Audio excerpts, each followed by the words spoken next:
I'm going to just go ahead and get started. Good evening and welcome to the, we're going to go into recess. Good evening and welcome to the City Council work session meeting. Madam Deputy Clerk, can we have a roll call?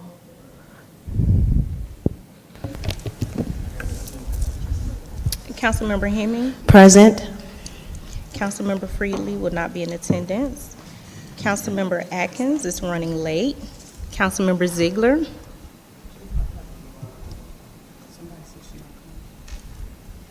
Councilmember Cummings. Councilmember Mitchell. Councilmember Caldwell. Present. Councilmember Martin Rogers. Mayor, we do not have a quorum. Okay, can we go into recess just for a little while until we can get 30 people, I mean, not 30 people, till we can see if whether we'll have some people to come in and make quorum? 15 minutes.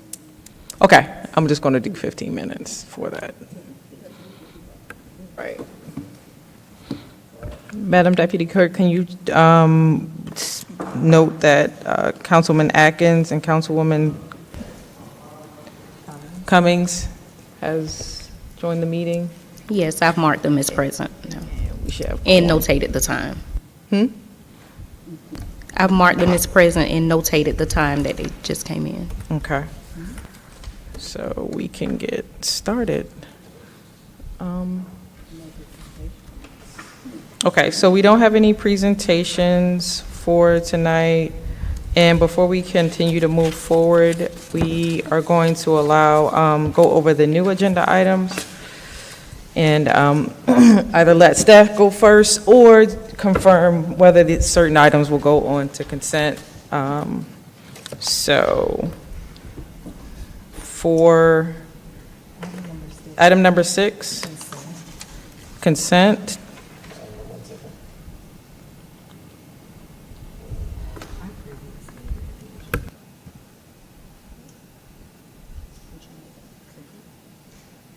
Madam Mayor, can we go back to an old business item? Item number 3 was supposed to come off permanently and would not be presented tonight or at any other time.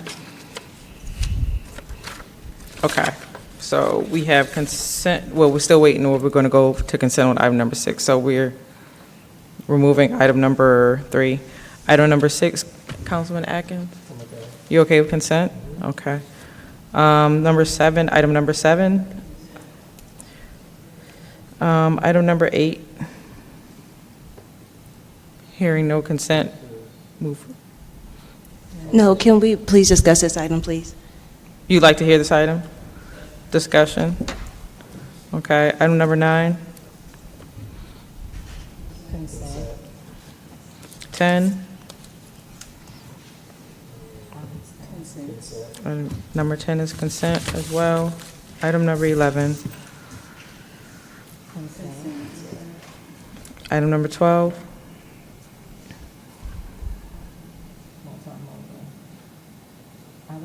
I'd like to discuss this piece because I think that this is the company that was doing some work around the multimodal.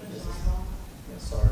I would like to discuss this piece. This is the company that was doing some work around multimodal, and I think that at one point when we were having issues with scheduling and keeping up, they were supposed to come back with some information. I don't recall ever receiving this. I would like to just discuss that. Okay, so that's item number 3. And then item number 13. I have a discussion and a consent, so we'll go with discussion. Item number 14. BitNet from Omnia Partners Cooperative Agreement online platform for solicitations, not to exceed $6,000. I'd like to hear this one. Number 15. And then that's, the rest of those are ours, okay. Madam Mayor, Yes, ma'am. I did not see on the agenda the contract with MARTA for the lease of the shooting range, and that was something that we had discussed to be on here, and I Yeah. believe Chief, Okay, Buchanan, said that it was going to be, but I didn't see it. okay. If if the council is willing, we can add that. Okay. All right, so we can go to add that and replace. So we'll just add that after we hear number 16, 15? Madam Mayor, Yes. can we add that one, this is for the police department, correct? After item number 8, and that way police can come and they Oh, can discuss okay. all of their items. All right, yeah, you're Because right. we have 8 that they need to discuss as Gotcha. well. Thank you. All right. So MARTA, that wouldn't be our new number 9. Yes. Madam absolutely. Mayor. Yes. Just wondering if we should move item number 2, considering Councilmember Mitchell isn't here yet, or maybe once we get there, we can do it, to the next work session.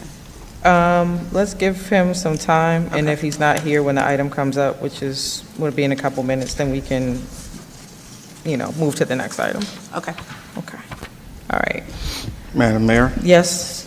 I also believe that item number 1 is on here by error. I didn't request it, so unless someone else requested it.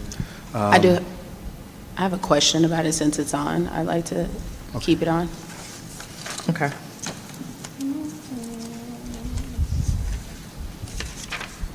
Okie dokie. So, at this time, we will, let's see, adopt agenda or move forward with the agenda with the updated items on consent and move into discussion on those items, and then we'll go back to the presentation so that staff can move forward first. Presentation. Yes, I'm sorry, not presentations, but we'll start with number 6 first. That's consent. I'm sorry, dang, you're right, number 8, 8. you're right, I'm sorry. Yep, number 8. So that item is Say police. the police department, yes.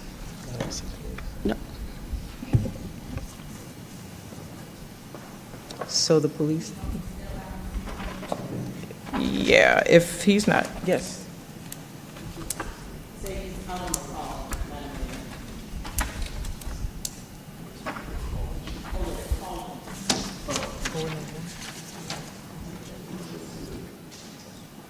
Okay. Okay. So just, oh, this is pretty, okay. Madam Mayor, I was just informed that the chief is on his way. They had to call him, so if you could pick up another item, he'll be here shortly. Okay. So the next possible item, let's see, is water and sewer. We're gonna go with water and sewer. That's consent, And then number 12, so public works.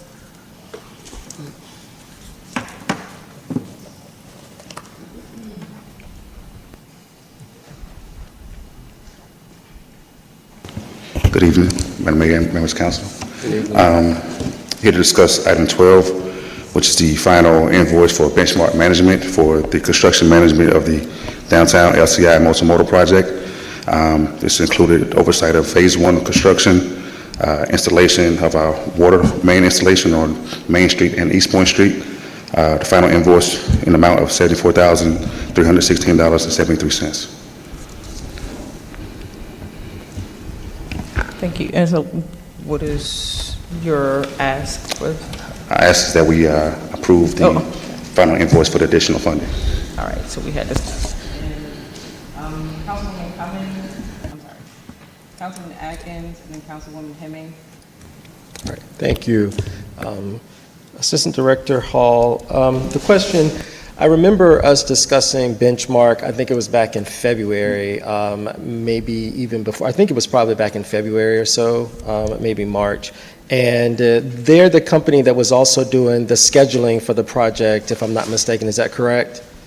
Yes. Okay, and there were some business owners who were impacted by the work that is being done downtown on Main Street and the surrounding area, and they were supposed to come back with a revised schedule so that we could see how they were going to make up for some of the time. So I see that this is oversight for phase 1. Is it anticipated that there are other phases for which we will be using these services, or have they fulfilled according to the contract all of the things that they needed to do as it relates to this multimodal project? So clarity, Benchmark isn't the construction company. They were the ones helping the city manage the construction project. So they weren't entirely in control of all of the scheduling. So the construction company themselves provide the city a schedule. They were assisting the city with them staying on schedule. This is the end of phase one because Benchmark is no longer going to be helping manage the project anymore. So this is the invoice for the services that they've already provided up to this point. Right. So with them being the construction manager, aren't they managing the construction companies that are doing the work? Yes, sir. Okay, and with all of the delays that we've had on this multimodal project, have they effectively done their work according to the contract that we had in place for them? Because there were significant delays, so much so that we had to create a program to help with some of the businesses that were struggling. So yes, Benchmark has fulfilled their obligations under the contract. Okay, So and I guess if you can provide some clarity and get exactly what you were asking, I guess.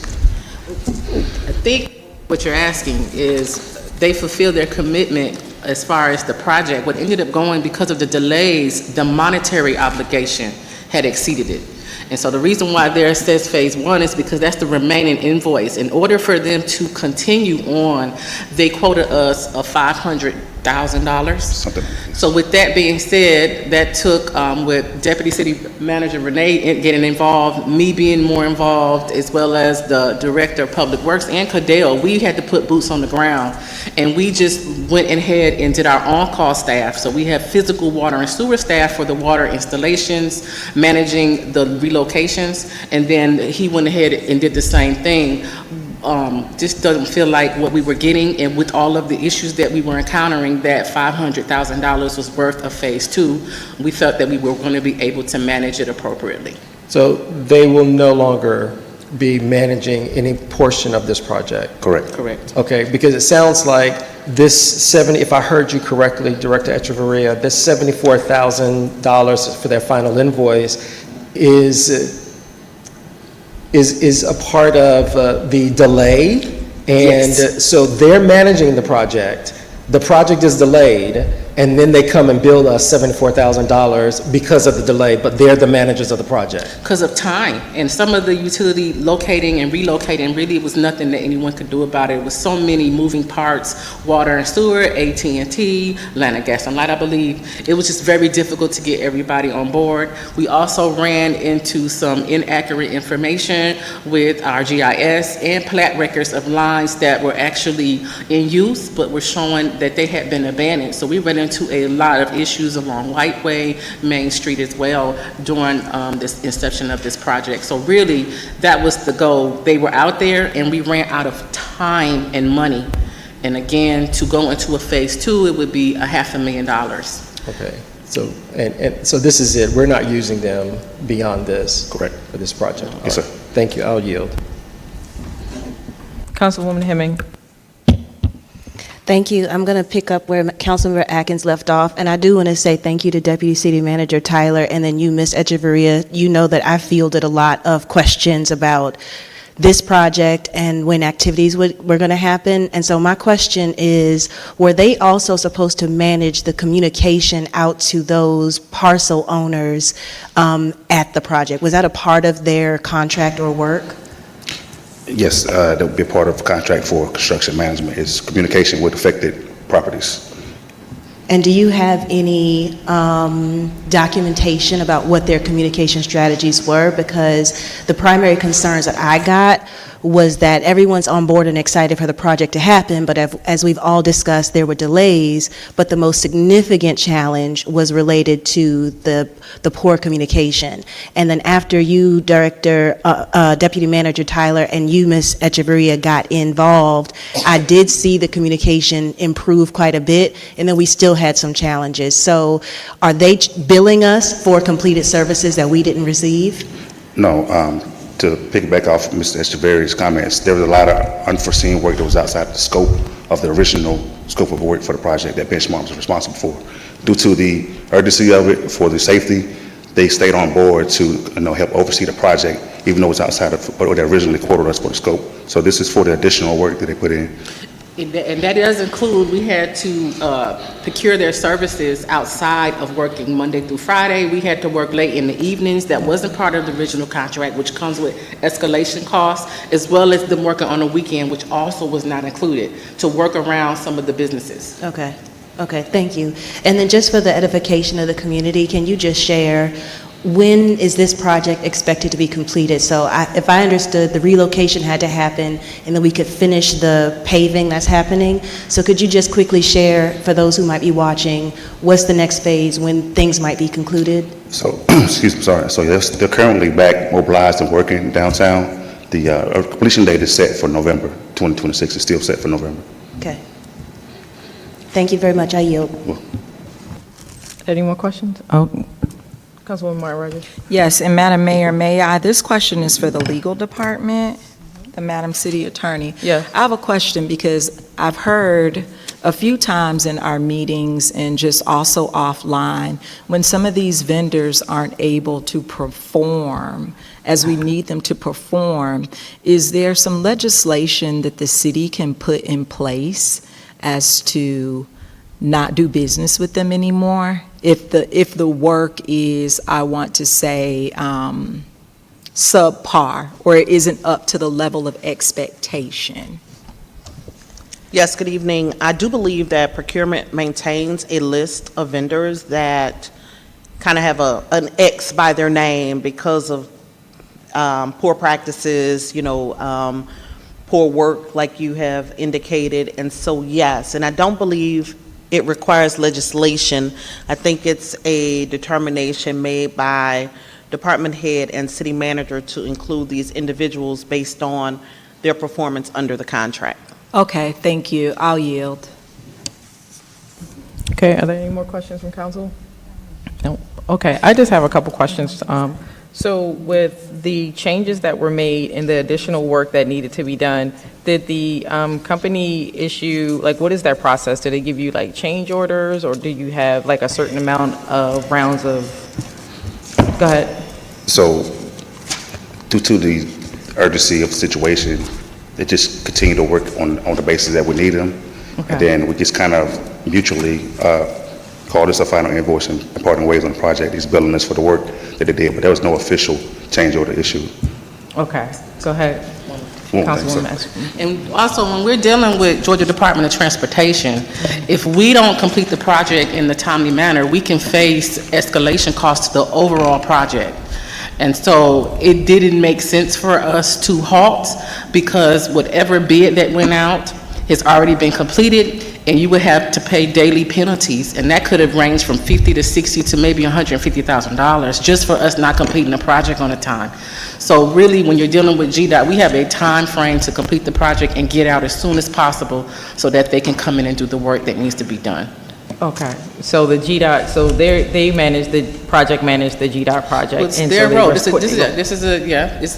part of GDOT, some of the funding. So we do have a time frame to complete those projects in timeliness, and we were already facing so many delays. Okay, I just wanted to make sure that her communication, if there was any type of procedure that we can inform the public about, that, project management, if you have delays, you have a change of scope of work and those types of things, just to make sure that we did our due diligence. Okay. All right, thank you so much for the presentation. Consent. We'll move this down to consent for the next. Thank you. Number 12, okay, and then number 13. That's number 13 was discussion. So I guess number 13 is for the approval of the adoption of the GDOT procurement policy and procedures. A part of the local administrative process, in order to receive federal funding, the city has to either adopt GDOT's policy for procurement of design contractors or revise our policy to include all of the language from the federal government. So the standard is pretty much going to adopt their policy and follow their guidelines and procedures. So every 3 years, we renew this agreement. Okay, thank you. Councilman Atkins? I think that Assistant Director Hall answered my question. I was going to ask if there were new components to their procedures. or if this was a new program, but it sounds like it's a renewal, so they make updates, I guess, over a number of years, and then every 3 years we assign. So I think it answered my question. Okay, thank you. All right, thank you. Councilwoman Martin Rogers. Yes, thank you. And I would just like to know, talk to us just a little bit about the benefits of going with the GDOT policy versus the city writing their own. The big benefit is that GDOT actually follows the procurement policy that's just very extensive. If we were to go with our own policy, they would have to review it line by line, which of course, if it's not matching theirs, we're not going to get that funding. So what we do is they actually have us come and attend a certification class. I think, if I'm not mistaken, Cadell and our engineer, Ms. Fenton, they're currently certified with this. Our department kind of follows those procurement rules and regulations. So the biggest thing is for us not to get in a back and forth match with GDOT when we're trying to secure their funding. Thank you. You're welcome. All right. Seeing no more questions, we'll move this item to consent for the next regular meeting. Go ahead. Thank you. All right, thank you. And then we also have number 14. Good evening, Mayor and Council. Number 14 is our BidNet program, or I'm sorry, platform. This is what we utilize for all of our solicitations. So in the recent past, we adopted BidNet free of charge years ago. And I think you all, when we were talking about the budget before, we increased it to what they do is that online, they'll send, if you all are evaluators, they'll send this stuff online. You can get it directly, you can evaluate and go through that process like that. So we're not using paper anymore as we did in the past. But BidNet is just up for renewal, and we're bringing this here for your consent and discussion, rather. Okay, Councilwoman Hemming. Thank you. Director Durman, I'm curious whether or not BidNet is the top of the standard. Is it the gold standard for all municipalities? Are there other options that we could consider? Like, are there benefits to us looking for some other platform, or is this pretty much your preferred option because it allows for continuity? So it's a mixture of all of them, to answer your question. There are about 3 other companies that can do the same thing. We were actually with one of those companies, and we were paying an astronomical amount of money to be with that company. We actually got grandfathered in with BidNet for free. So the service that we're paying for now is an additional service, whereas if we were to take everything that we're doing now and go to another company, it would be well in the hundreds of thousands of dollars to do that. But they all pretty much do the same thing. Right now, from a standpoint of a platform, it's very manageable. The directors enjoy getting in there. They're not confused. So I think it's very a hands-on type platform, and I think we're good with this particular one, including price. Thank you, I yield. Councilwoman Caldwell. Thank you. I had some, you just answered majority of the questions I had around, was this an increase from what we were seeing before? It sounds like yes, but the return on investment is going to be great. And then based on the pricing in comparison to others, this is the best option. So you answered those. Thank you. Thank you. Any other questions? And can you just confirm for the record what BidNet actually does, what service they actually provide? BidNet is, so it's a solicitation platform. So what they do is we take any solicitations that we get here at the city, we actually post it on there online, right? And it sends it out to all the vendors.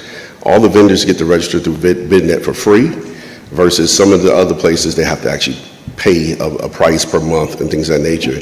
BidNet is utilized by other counties and cities as well, so we didn't just go with, I think before we had a company called Einwave. Not a lot of people were on it, so I had to post in multiple locations for people to get it. City of Atlanta, DeKalb County, well, I'm sorry, City of Atlanta, City of DeKalb County, those guys had BidNet, and so a lot of companies were already there. So once we put it out on VendNet, it goes out to hundreds of thousands of vendors all across the U.S.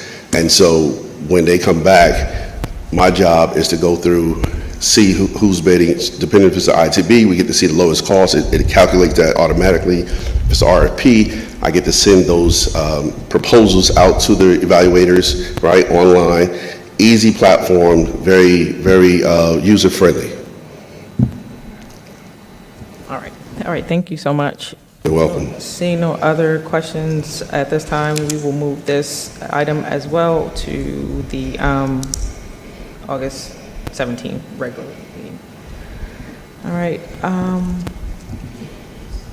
Is this, yes, it is consent. Number 15, Madam Mayor, is we're Plant Moran. What we're doing is the previous engagement letter for the temporary financial service assistance had expired. And of course, we want to bring forth the new engagement letter. This is with our TIPS cooperative agreement, and we're doing this for you all's approval. Councilwoman Martin Rogers.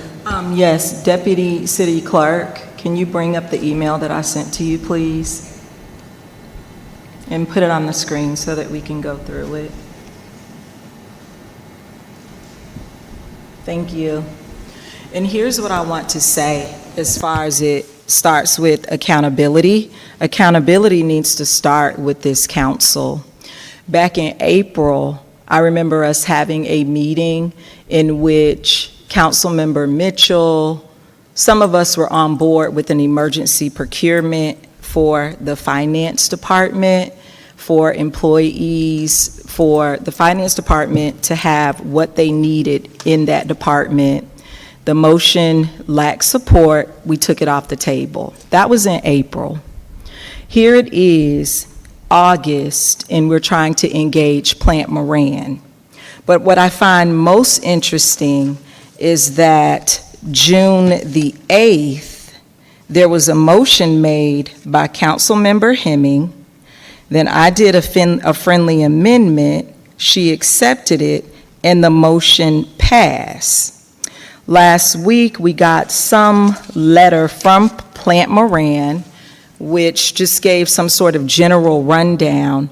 But the motion was this, and you can go back and look at any of the meetings, not the meetings, but the June 8th meeting. It says, motion is that the city manager would bring back an emergency procurement that would assist with reconciliation, cash flow analysis, reserve verification, and a review of our utility funds to make sure that we're on solid footing before moving forward with the budget. I come in with a friendly amendment and I say, I am all on board with an emergency procurement for a financial or budget analyst consultant, but they need to report directly to the city council about the budget process. That would be my friendly amendment, but that we also direct the mayor to also contact GMA for 3 firms or consultants with demonstrated experience supporting Georgia municipalities through budget development, deficit mitigation, enterprise fund analysis, and independent fiscal review. Councilmember Hemming accepted the amendment. She said, I would accept Councilmember Martin Rogers' amendment with the clarification that the intention would be for them to make public presentations to council about their findings, that the city manager and the interim finance director would assist them to deliver those results to council directly and support the completion of these audits. So the motion is to authorize an emergency procurement to assist with reconciliation, cash flow analysis, reserve verification, utility fund review in the pool cash system, and the amendment from Councilmember Rogers was that it would include public presentations to this body. I'm not going to support this $150,000 of taxpayers' money, because also the city manager, when asked, when we were having this hearty discussion, he said that I believe we have a credit with Plant Moran for $25,000 to $30,000. Do you have the email up? I just sent it from my personal email address. It said audit. I sent it to you and Ms. McCullough. Can you send it to her? Do you have it? So I'm not going to be supporting taxpayers' dollars because we attempted in April, and I think at this juncture, people need to be hired in the finance department. I believe that we are kicking the can. That was in April when we first had the discussion. Then June 8th, we gave the directive, and here we are. It's August 10th. So I will not be supporting $150,000 of taxpayers' monies to go toward this Plant Moran initiative when the motion is clear, the directive is clear, and it was not followed. And now they're back on our agenda for $150,000.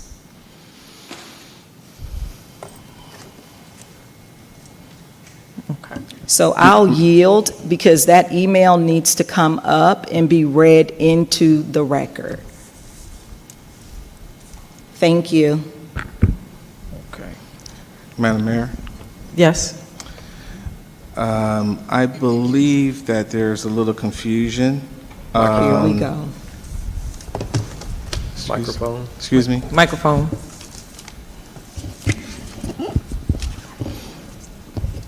I believe there's a little confusion as to the item before us, the temporary financial services assistant. That relates to the reconciliation work that Plant Moran has been doing with the city. And so this is just to continue that work. That is separate from the emergency procurement process that was on the budget, which it sounded like it was being described earlier. Do you have it? These are two different things.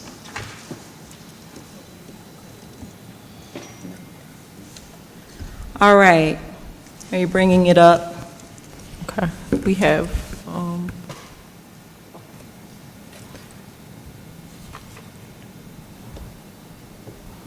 Councilman Atkins, do you want to ask your question while they're bringing it up, or do you want to wait? Sure, while the deputy city clerk is looking. Mr. Lawrence, I was just going to ask if you could just, under this cooperative agreement, if you could just tell us the scope of services. And it sounds like from the city manager that Plant Moran has already been engaged in the scope, and this is to continue that work that they're doing. But can you just go over, because I did not see that in the packet, what the actual scope of work is? So it's exactly what, without it having it being in front of me, it's exactly what the city manager just stated it was, in reference to the reconciliation. So from my remembrance, this all stemmed from after the, when Plant Moran was engaged the first time to the forensic audit. From that point in time, council had them doing some temporary financial assistance, and that those two engagement letters, expired. Now we're at the end of it, and so now we're coming up to just renew their new engagement letter for those services. So to the city manager's point, this is not dealing with the emergency that was being mentioned earlier. Okay, thank you. This particular item, that is. Okay, thank you.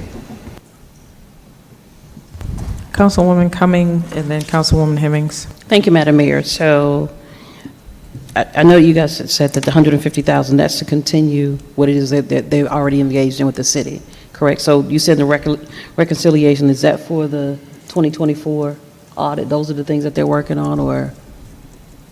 There was findings, if you recall, there were some findings in the forensic audit about our reconciliations process.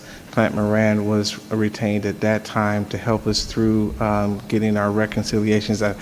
If I recall, we weren't doing reconciliations at all, which is a pretty big deal. And so getting us back started, Plant Moran did that, and they've been helping us get caught up. So it will ultimately affect some audit work because obviously the auditors are going to require reconciled documents to be able to review. So these are things that they're still tidying up from the forensic audit? There were some things that were highlighted in the forensic audit, but they affect all our audits moving forward to Okay. And so we said that's for the existing services. Now, I know you had mentioned before, for Plant Moran, we had like a $25,000 credit that was kind of sitting in, if my memory serves me correct. Did we not, was there not? There was a credit, but I Yeah. believe we used it. It was relieved already. It was relieved already through these services here. So, again, this is just to get the engagement letter renewed for those services that we had already had brought to council that, as a matter of fact, as he said, was told by council to move forward with. So, given the audit is still in process, I would think that we want to continue that. But again, if we look at the Plant Moran itself, company has been working with since the forensic audit, so I don't see the problem. So you all Okay. confused? All right, thank you. And I think we Councilwoman Hemming and then Councilwoman Caldwell, but just for the record, we understand that now the 25,000 is no longer available, and then for the emergency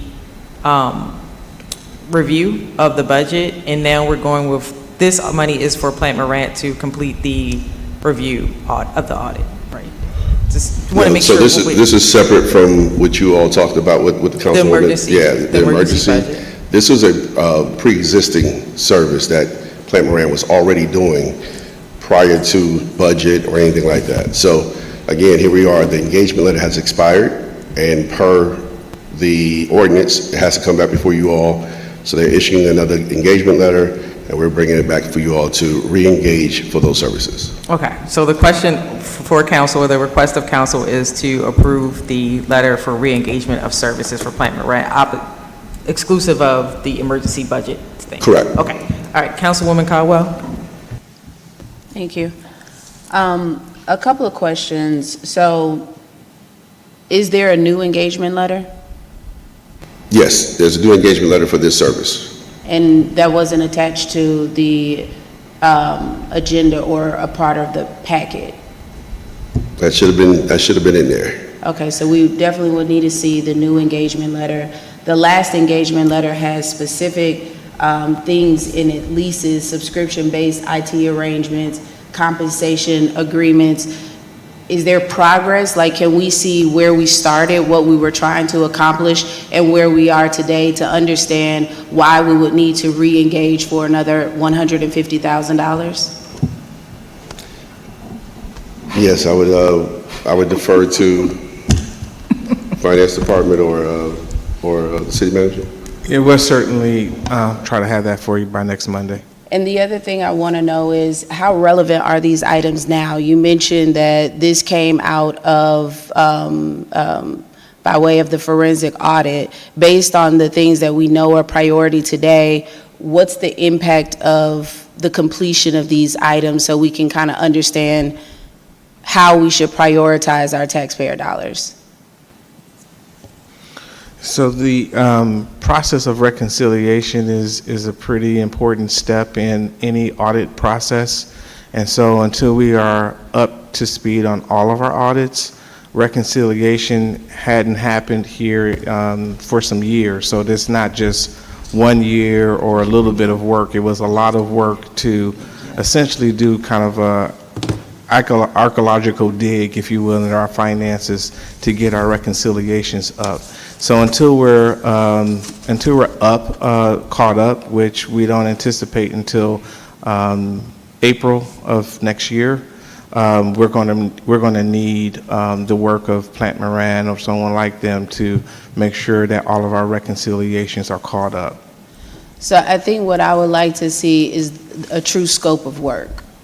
Because if we were to approve $150,000 now, who's to say we don't run out of that money in the next month, and we have to come back before, or you have to come back before us again with another request? So I would like to understand what is the scope of work, and then also for city manager, these are temporary services, so they're meant to fill in the gaps. What is the overall plan to address this? Like, can this be addressed by hiring the right personnel, and where are we in the process for that?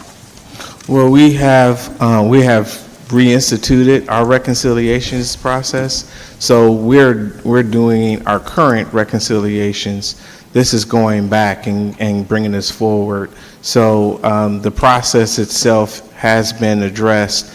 We are doing reconciliations currently. We just had a huge gap. I think it was 2 years or maybe 3 where we didn't have any reconciliations process happening. Right, I'm asking more from an employee perspective. So we're filling in the gap by hiring temporary services to assist us, but I'm wondering, can this be done through full-time staff, a full-time employee? And at what point are we going to hire someone full-time to come in and not only do current reconciliations, but also any previous reconciliations? We have a full-time employee working. I think my response was that we picked up and we're currently moving forward okay, but we still had a deficit of time where Plant Moran has helped filling in and getting us up. So we have a full-time employee doing reconciliations now, and we're keeping current with it, and we have been doing it for about 1.5 years. Okay. Okay. So I guess for me to get Councilwoman comfortable with this, Caldwell. this is just the last thing. Okay, last question. For me to get comfortable, I would like to see the scope of work to understand what is left. Absolutely. And I would like to see the progress since this was started. Yes, ma'am. Thank you, Councilwoman Hemming. Thank you. I appreciate the conversation that's happened today, and I think part of the problem is we don't have the engagement letter attached, and so we had to go back and look at old engagement letters. But I'd also be curious to understand if we, and maybe this is better directed at the city manager, if we were to somehow stop this process, would it create more of a challenge for us to complete our audits? Like, what's the risk if we don't support this? Yes, ma'am. It would complicate our conclusion of our audits. As I kind of alluded earlier, and I'll be a little more clear, auditors need to have reconcile records to be able to review. And if the records themselves aren't reconciled, then that has to be done before the auditor can even do its review. So that goes, if we recall, the auditors make requests and they go through a random process. That's their methodology. They could request something that's not been reconciled. And so then we would have to reconcile that before we can even respond to the auditor. That takes time. So, so yeah, this work is important to continue to happen, and we hope that it will be closed out. I would expect that it should have had a scope of work in there. We'll make sure that's in there, and we'll also talk to them to see if they can give us some kind of visual picture of where they started. Did they make it through what year, whatever, give us some timelines of what they were able to cover and what is yet to be done. And what fiscal year are we talking about? Because I recall from our last meeting that Mr. Miller shared with us an audit update. And at that time, he said that there were not any additional requests coming from the auditors, and that FY24, we were just waiting on them to do their analysis, compile everything, and develop the full report. So this engagement letter, is it for FY25 reconciliation activities FY26? Which fiscal year are they reconciling? Not knowing that, I would assume 25.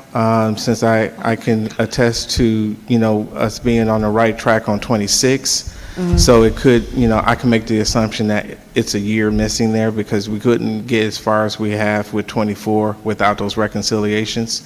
So I'm assuming that 24 is solid, mm-hmm. and 25, we're going to be engaging on that as soon as we wrap up 24, which is going to happen in the next month or so. So I would suspect, without talking to finance, and that's just kind of going off my head, so, please, give a little leeway there. But it seems to me that the 25-year needs to be reconciled. Oh, got somebody who actually knows. So. Thank you, City Manager Jones. Councilwoman Martin Rogers. I didn't, I'm sorry.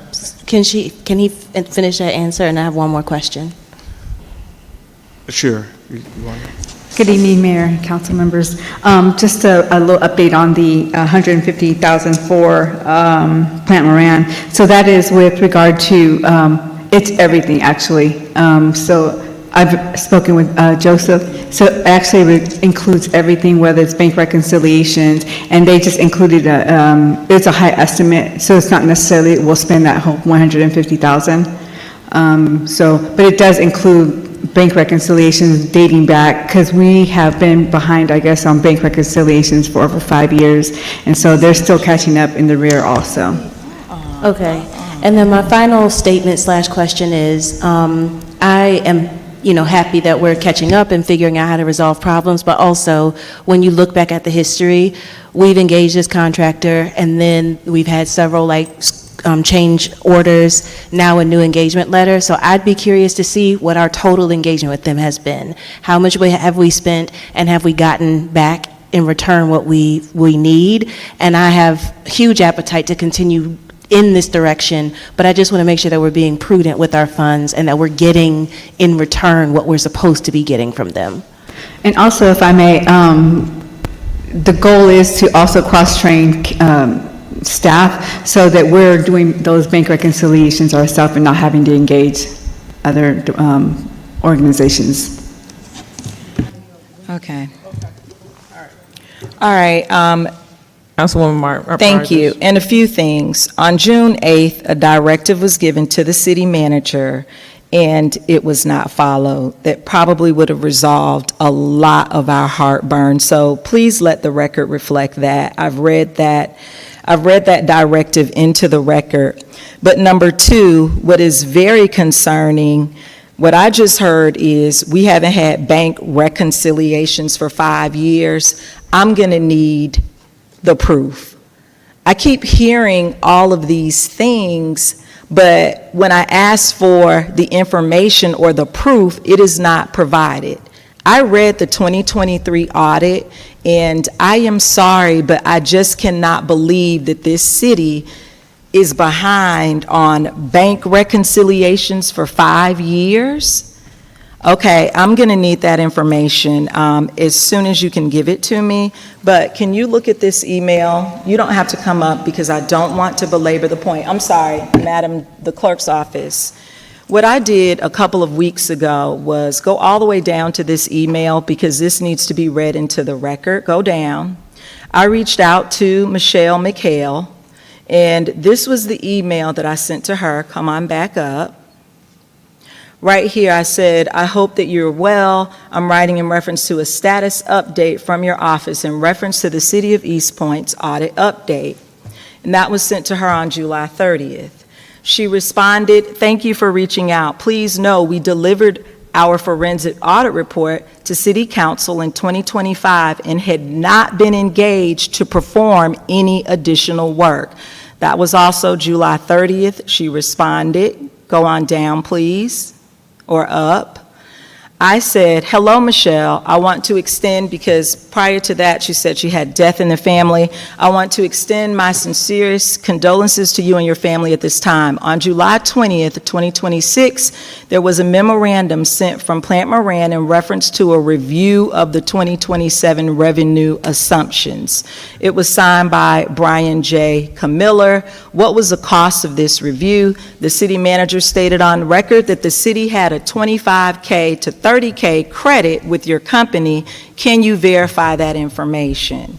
That was sent on August the 10th. She said, thank you for your kind words. I've copied Brian on this email as he is the partner for that engagement.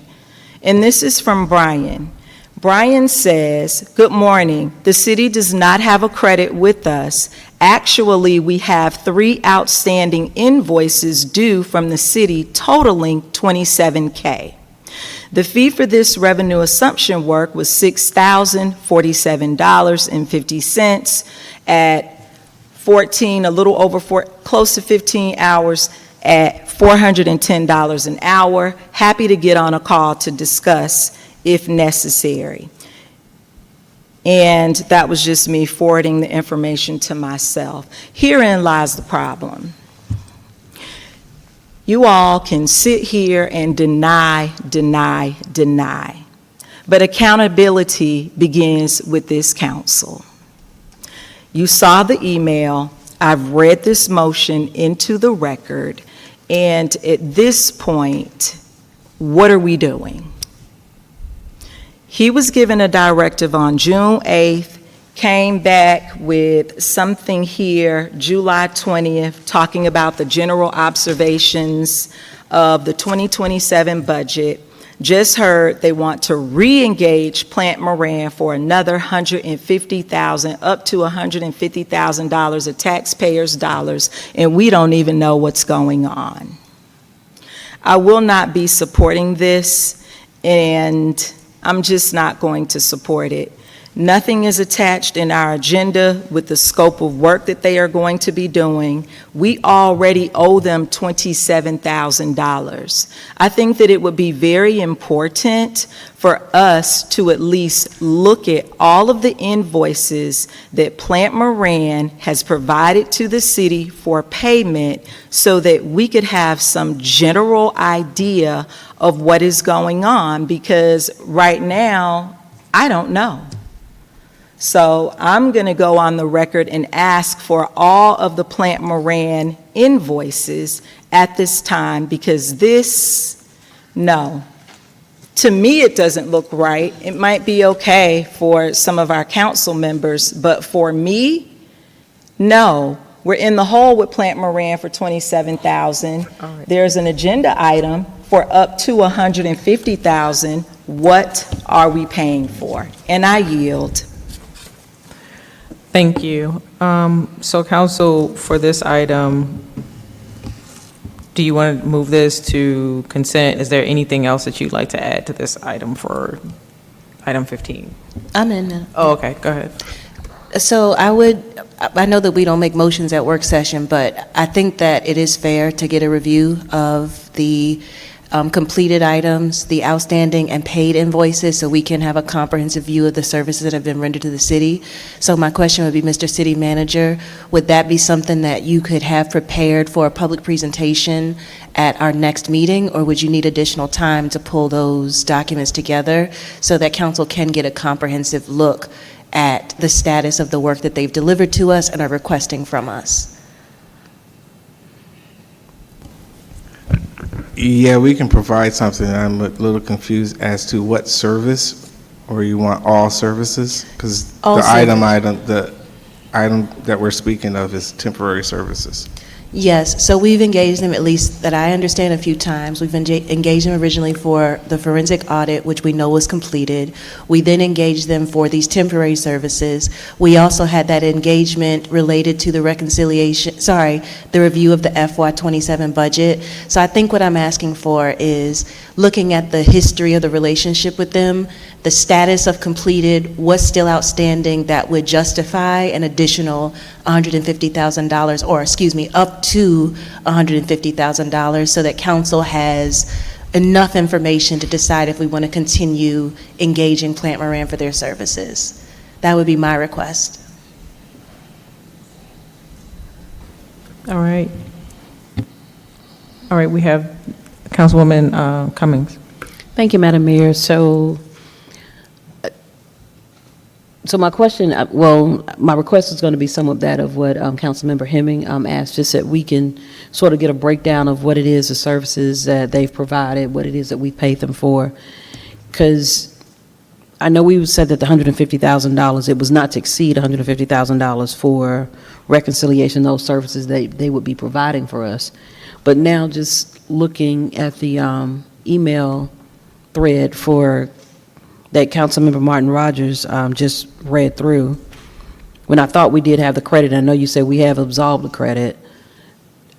Like I said, I just don't know what it is that we're paying for. I know Councilmember Atkins did ask for the scope of work that will be entailed in the $150,000.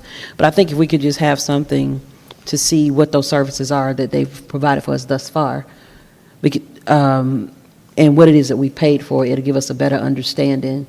Because in one of the emails, they said that the forensic audit was complete, but you all are saying that they're still doing some work on the forensic audit.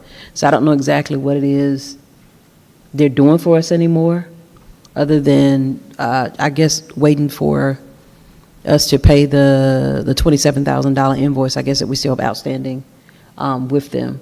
So like I said, if we can just get something that states exactly what it is, those services that Plant Moran has provided for us thus far, and what type of payments we've made. I think we can, all right. So council, would we like to add consensus for him to come back during the next, okay, what is, because, No, I'm saying, do we need to do a motion? Because I also want to make sure that we're clear with the ask. One of the things that I noticed with the Plant Moran, the review of the assumptions is very vague. I would have thought that an analysis would include numbers and more descriptions and details around how they got to the answer versus just a general, very vague and general consensus. So I want to make sure that if we are going to put this request in, that we get the information that we need in order to make a decision on how we move forward with the partnership with Plant Moran. yes, ma'am. I'm sorry. Okay. May I ask a question? No, I cannot. All right. Did she just go to that door? Which door did she just go out? So we had a brief recess. Looks like everyone has returned. So, where were we? Council, that's what I was going to ask the city attorney. Do we need a motion for consent? Do we need a motion for the city manager to come back with additional information to add to item number 15, or does it go on consent to be sent to the next regular meeting? It wouldn't go.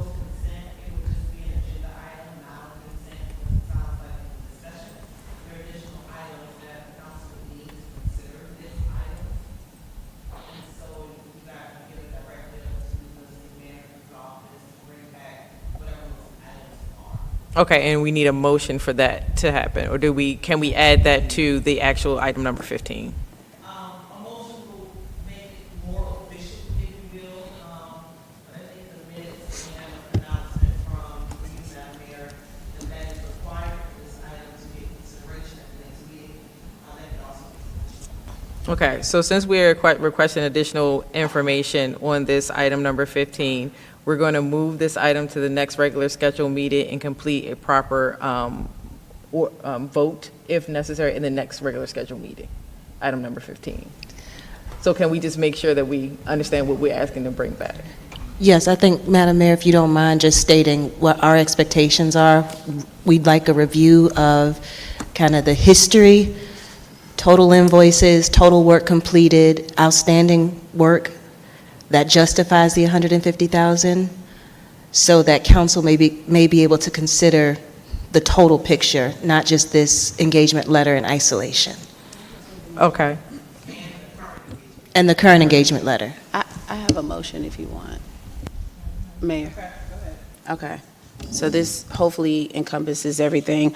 I move to direct the city manager to provide council with a comprehensive report of all Plant Moran engagements with the city, including the date of each engagement, scope of work, contract amount, and total amount paid, work completed, deliverables provided, and outcomes achieved. The report should also include any proposed future scope of work, including the proposed cost, specific goals, deliverable, and timeline for completion. It's been motioned and second. All those, do we have any discussion? Go ahead. Yes, Councilmember Caldwell, your motion stated all, and to me that's absolute. So I have no idea, and I don't know, maybe Mr. Lawrence can speak to it. Are we talking about work that was done in 1987, 1986, 1970? So if we say all, then I don't know if that, so I don't want us to, if they're going down looking for all of the work, it may not be germane to this. So I don't know if we want to go back to the forensic audit and then from that point to present, or how far back we'd like to go. Yeah, it would be nice to know when we engage them. I would think either the forensic audit or the last official audit. That wasn't, no. Yeah, just, we can get a consensus. Point of clarification, we engaged them for the audit, specifically for the forensic. However, subsequently after that, we engaged them for these services. But did we engage them before the audit? When did we first engage them? Before the forensic audit, I've never heard of Plant Moran before the forensic audit, so Okay. yeah, I'm not So sure. 2025. No, the forensic audit took place in 2023, if I'm not mistaken. So, yeah, I'm okay with 2023. That's 3 years. You would need To amend your motion and also include the date you want this deliverable. She didn't say that. So the motion would still stand because it means it's all.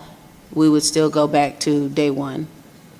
Yes, the only reason that I brought up the date certain, Mr. Lawrence has said that he doesn't remember anything beyond that, but before his time, there could be something. Okay. And so I'm just trying to make sure that we're asking them to get information that is germane and relevant to the request, so that if something is missed, not intentionally, but just because he hasn't been here or known about Plant Moran, then it doesn't fully fulfill the directive.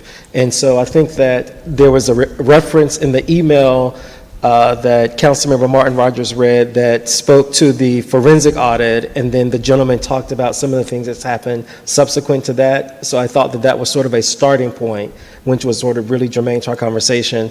I just don't know how often or how long ago or how many times we've engaged Plant Moran. Okay.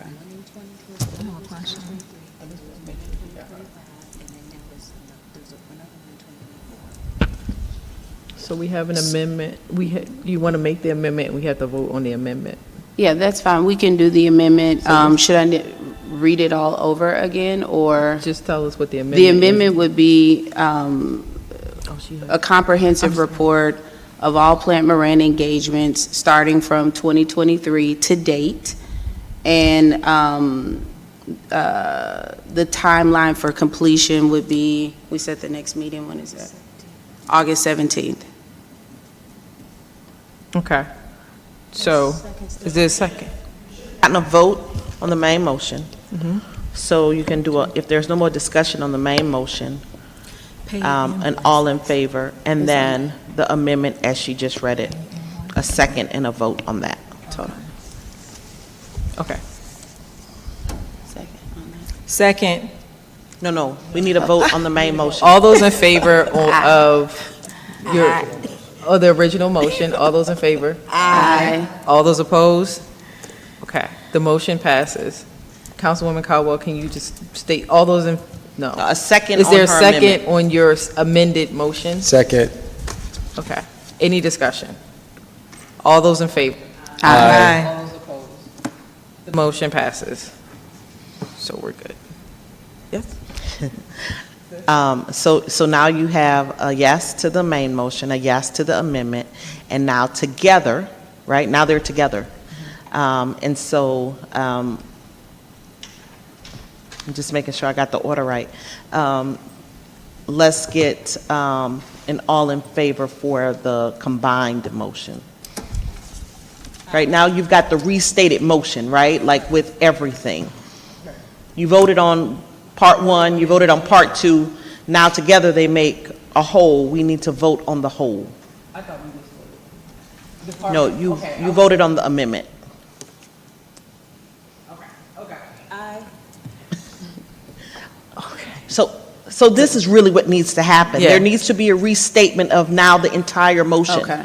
Got it. Okay, Councilwoman Caldwell, can you? Sure. Go ahead, please. I move to direct the city manager to provide city council with a comprehensive report of all Plant Moran engagements starting 2023 to date, including the date of each engagement, scope of work, contract amount, and total amount paid, work completed, deliverables provided, and outcomes achieved. The report should also include any proposed future scope of work, including the proposed cost, specific goals, deliverables, and timeline for completion by August 17th, 2026.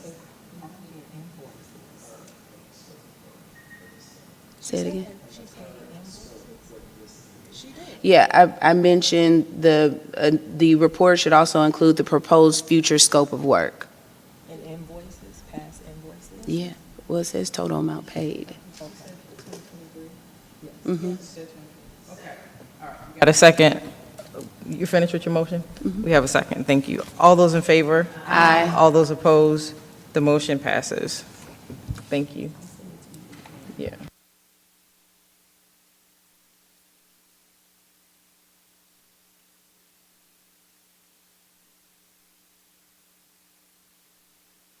On item, we're going to go back to item number 1, and then we'll proceed down the list. Number 1. Oh, did you have any questions? She had a question for number 1. For the council discussion and possible action on the FY 2027 budget. I don't know if we can pull up the document, the public-facing document that was sent to us. City Manager or Ms. Cartwright?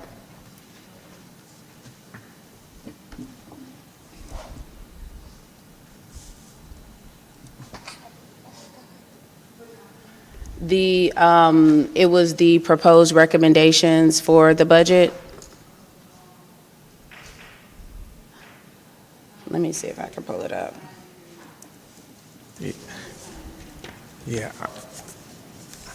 Yeah, I wasn't prepared for this item, so. It's just one thing. The Office of Equity Inclusion, the request was to reinstate the Office of Equity Inclusion, followed by council discussion on the name and legislation. It already has the name changed in the formal document. We haven't had that discussion yet. So that's, and during the last meeting when we were giving these, or kind of discussing this, I actually came up and changed the document to state just that. And so I'm not sure how it got changed back, but that was the discussion that we consented and agreed to. Mm-hmm. I don't know it. I just think we need a vote on it. We vote on the name, we vote on the legislation. No.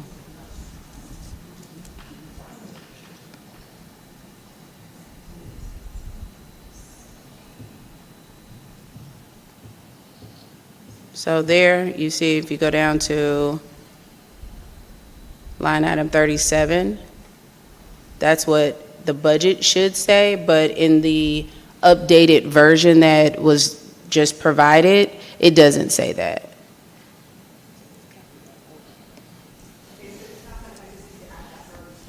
That's it, yep.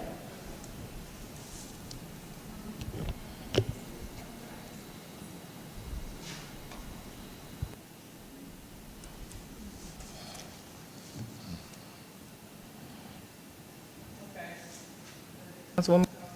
Yes. Okay. Councilman Mitchell has not arrived, so we're going to move on from that item. It is. Okay. We can Mayor? move that item to Madam Mayor? to the 17th. Yes, ma'am. It would need to go, Madam Mayor, it would need to be work session since it's a council member's item. So it would need to go to September's work session. Madam Mayor? Yes. Hemi was Just, I in wanted for to make one. sure that Deputy City Clerk had that change. And then I'll go. She was in for one before you moved on. She was in for number 1, item 1. Oh, yes. I have one question about the letter. No problem. Madam Mayor, I stand corrected. The item for Councilmember Mitchell had been on the agenda prior to today, and so it qualifies for having already been discussed. And so if you want to put it on the 17th, you can.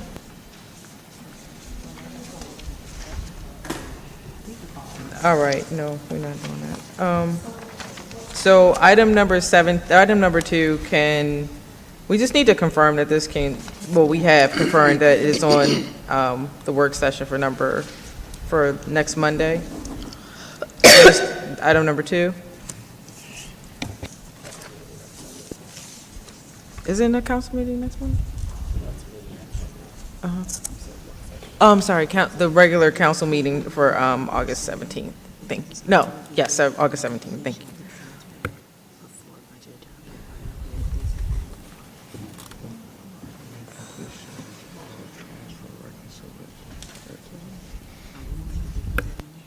I saw that, but I don't know if that has to be happening. Well, that happens anyway. Yeah. You had a question? I just wanted to follow up on the letter that we received from Mr. Brian Camiller. On the second page of the letter, under the section that says interfund transfer reconciliations, there's a statement that says because of some of the transfer activity remained under review at the time of procedure. At the time our procedures were included, they recommend completion of all those transfer reconciliations prior to final budget adoption. And so my question to you, Mr. City Manager, is will those reconciliations be done in advance of our Monday meeting? So those items happen as a part of our closeout. Okay. So that kind of happens anyway. Would it be technically before the 17th? No, because we wouldn't have it closed out before the 17th. So we're certainly up to date on everything that we've had as far as transfers go, but then to close out the year, there may be some additional transfers. And just to make sure I understand, the interfund transfers are, for example, where we are reimbursing the city for water or reimbursing the city for electric. Is that what an interfund transfer is? That is an example of one. It could also involve an encumbrance that we may have that requires an interfund transfer, but cost allocation would be an example of one. So while we're up to date, of course, going into extra months, that requires some additional closeout, and we talked about closing out could be anywhere from 30 to 90 days. Okay.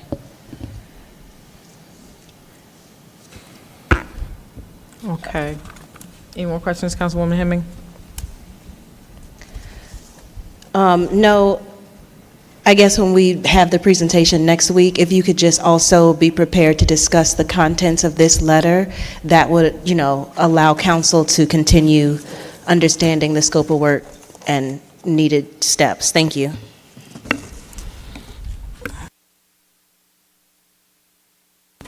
Okay, so we are now moving on to, where are we? Item 6. Is Chief? Oh, I'm sorry, I keep going to go back to item 6. Item 8. Moving on to item 8. Whoa, wait. Yep.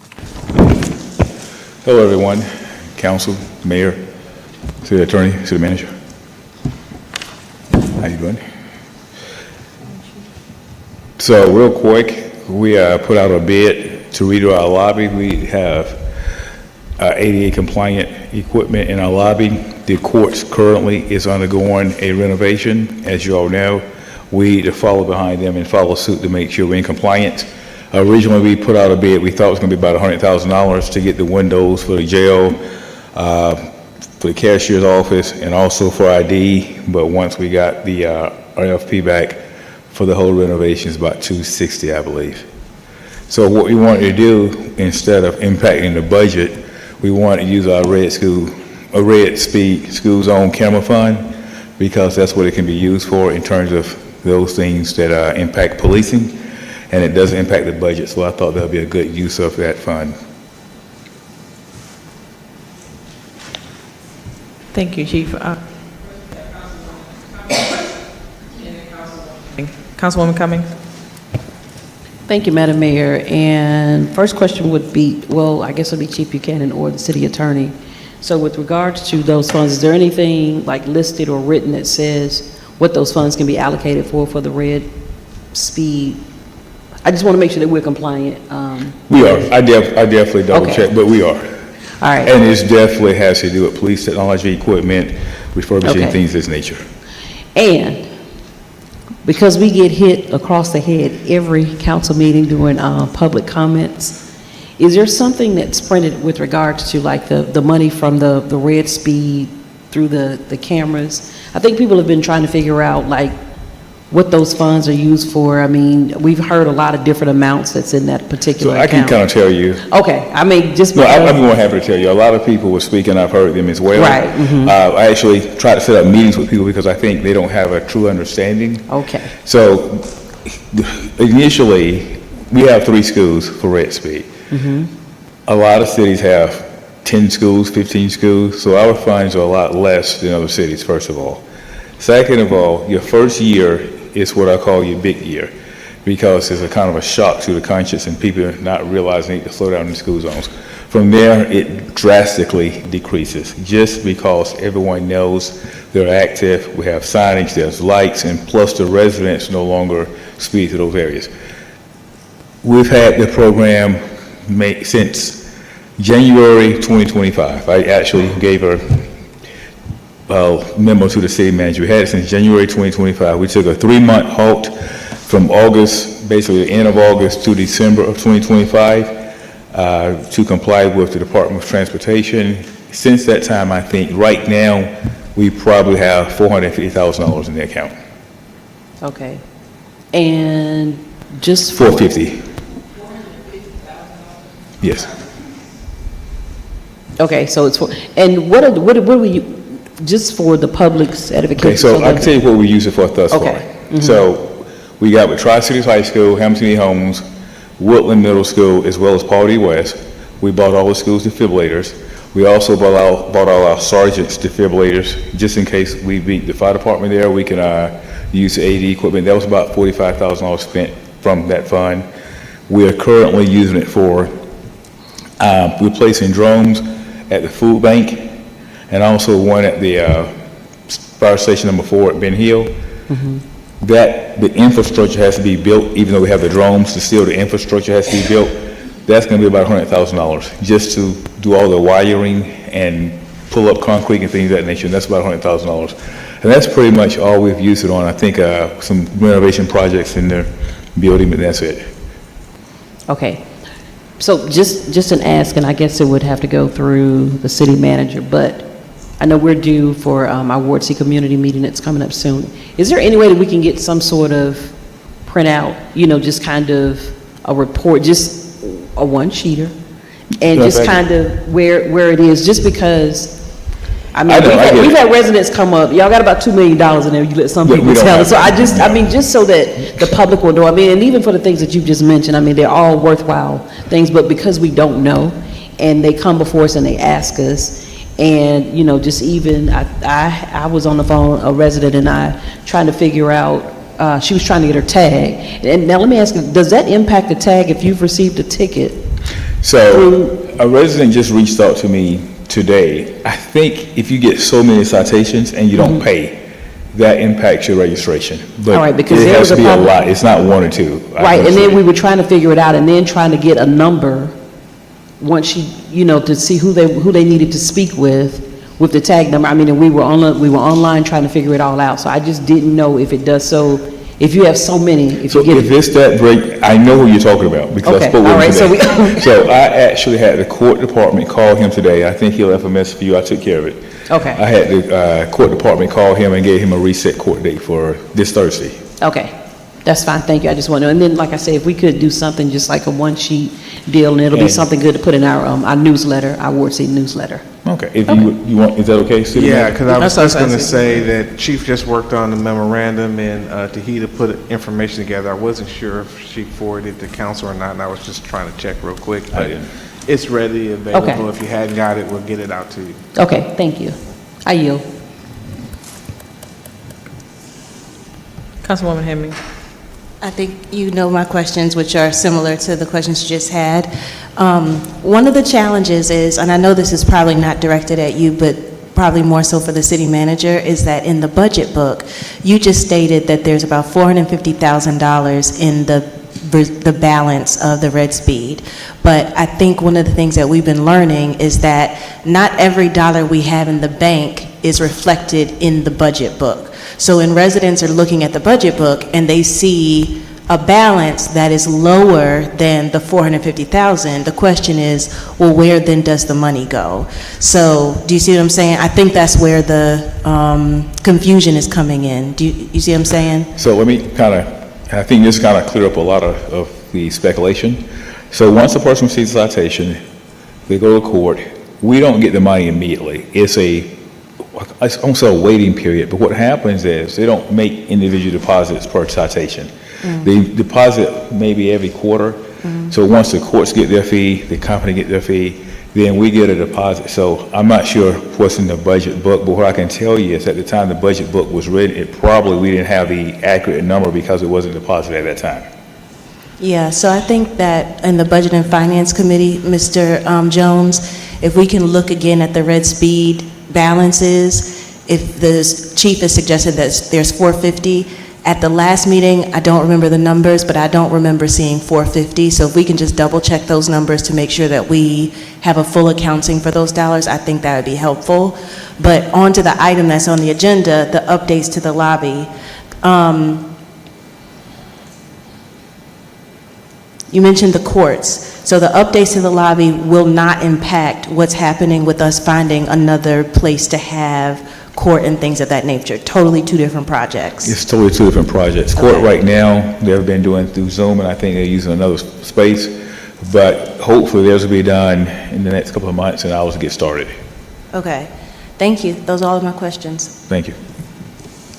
Councilman Atkins. Yes, I just wanted to go back to Councilmember Hemming's request. It sounds like there was a number in the budget book that she was referring to regarding the amount in this account regarding the Red Speed camera. But Mr. City Manager or Ms. Cartwell, if you could correct me if I'm wrong, it sounds like that number is dynamic, that it changes. So when the book was prepared, maybe the balance was at one thing, but today the balance is different? Is Yes. that what it sounds like? I think that's the case because when they prepared the budget, so for example, we just got a deposit, I think the last deposit was in June, so that was a large deposit. So they did not have the budget book, I'm not sure. I think it was already done by June, so I think that's one issue we may have had. So maybe Let me also help because there's a convergence of a couple of different ideas which are both true. So our agreement, if you look at the contract, whenever those citations are issued, they go into an account. That account's not owned by the city. That account is managed by the contractor, the vendor. That vendor releases money and periodically, as the chief had talked about, and then it goes into our account. Now, just because it gets to our account doesn't necessarily mean that it's being budgeted. So there's fund balance, and fund balance just reflects what we have in our source accounts. And then there is what's budgeted. So if the police chief made a request, or the police department made a request, and we all agreed that that request was something we wanted to fund that year, then we could utilize that entire $400,000, whatever dollars are in there. If, say, for example, something came up during the year and the police chief made a recommendation to council and council supported, we can then make a budget amendment to utilize that money that's in fund balance. But what fund balance essentially is sitting in an account that is not being budgeted, is unassigned for, say, it's restricted because I can't use it in Parks Department per se, unless it's connected to the laws that Police Chief just clarified, that he makes sure that he abides by those regulations guarding those funds, but essentially they are restricted fund balance. So that's the difference between what the public might see in a budget book, because there hadn't been a request to use said dollars. They've been, targeted for particular activities. Right. So I guess, Councilmember Hemming, maybe if we get a an amount, it could say as of this date, because it sounds like that number changes based on when we receive the dollars from the third party that collects the funds. Is that correct? Mr. City Manager? Oh, I'm sorry. I sounds- believe that's correct. I didn't hear everything that you were saying. That we receive the dollars as the third-party vendor then transfers those into our account. So my question to Councilmember Hemming is that maybe whatever number we receive, it is as of X date, because it sounds like that number can change depending upon when they make deposits into the account. And certainly as much as we use out of that account too, right? Right. So yeah, that can be fluctuating based on our need and what is then the revenue coming in. Okay. All right, thank you. Are you done? Oh, okay. Councilwoman Caldwell. Thank you. I had a question for City Manager. This is maybe the second time it's come up where there's been revenues that aren't represented in the budget fully. So with the red zone camera, it sounds like it generates some revenues, but we put it in a reserve or this unassigned account. How do we get a picture of what is not in the budget, but revenues that we are going to generate for whatever reason? I think it's come up with the most. There's $11 million sitting in an account outside of the budget. This is potentially 450. I don't know how much of it is sitting outside of the budget, but how do we get an account for those revenues so we know how to spend it and we can spend it potentially without budget amendments? The audits is really where you get that accounting from. So, and it's not part of your budget. It's not, so your budget is where you prioritize where you want those dollars to go. But again, the revenues are based on a number of many different revenue streams. And so when we go through and provide those projected revenues we spent so much time talking about this year, is a reflection of our entire revenue, all of our revenue streams. Some of them may be stronger than others, but we don't maximize the strongest revenue stream versus the weakest revenue stream. We make a balance of the best use of the entire revenue streams, and some of them are just restricted and some of them are unrestricted. And so, you know, it's all part of that budgeting discussion. So really for council, the budget is where you make all your prioritizations and work within those confines. And then fund balances are used to either augment where we can, depending on what our needs are during the year, or use for emergency situations when they come up. Okay, I think that's like a different discussion for a different day, but thank you. And I mean, for this item, I consent. And thank you for finding other funding sources and making, kind of repurposing this money to something that we need. Councilwoman Hemming. That's it. I just wanted to say, Chief, you're correct. You know your numbers. So at the July 21st, 2026 Budget and Finance Committee meeting, Mr. Miller puts all of our accounts and their balances, and at the time of that meeting, the balance was approximately $473,000. So your accounting of that is correct, and I'm going back through that resident's email, and I think I'm understanding, as we've been saying, that when these funds are held outside of the public's view in these bank accounts, and then you see a projection in the budget book, it looks as if we are under projecting what we're actually bringing in. And so I understand that she had been looking at lots of the invoices and things of that nature. So I think this public discussion will help a lot. And then maybe you can respond, if it's appropriate from the city manager, if you could respond to an email, just so we can give that answer in a definitive format with the accurate numbers. I would greatly appreciate it. Emails or needs or anything, I can be more than happy to respond and explain everything to them. Thank you. I yield, Madam Mayor, and I also would be happy to support moving this to consent.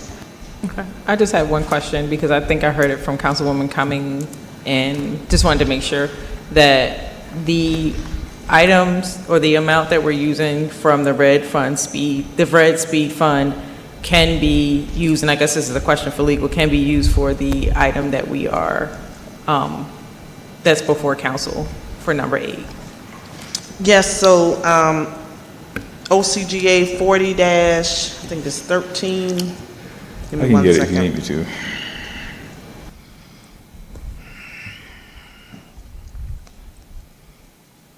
(40-14-8) allows for the red speed funds to be used for like police vehicles and equipment, police technology, school resource officers, traffic safety equipment, public safety initiatives, and any costs associated with operating the enforcement program.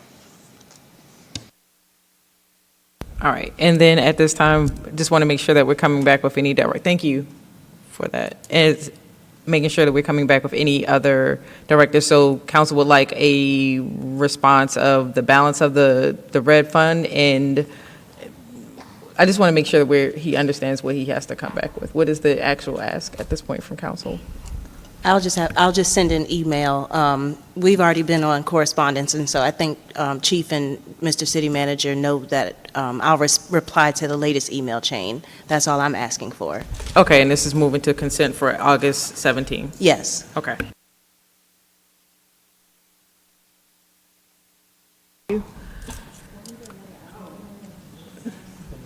MARTA, We had the MARTA chief. Chief, MARTA shooting range.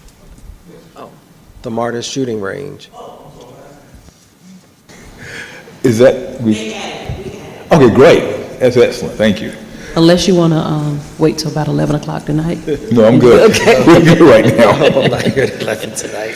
So we have a relationship with MARTA. We've had it for years, but we've never had a true contract. And so when we've had maintenance issues, we've kind of shared it. The problem, that's not a good idea because some things cost more than others to fix, and it's our range, and ultimately it's our liability. I mean, it's our liability that falls on us because it's the City of East Point Police shooting range.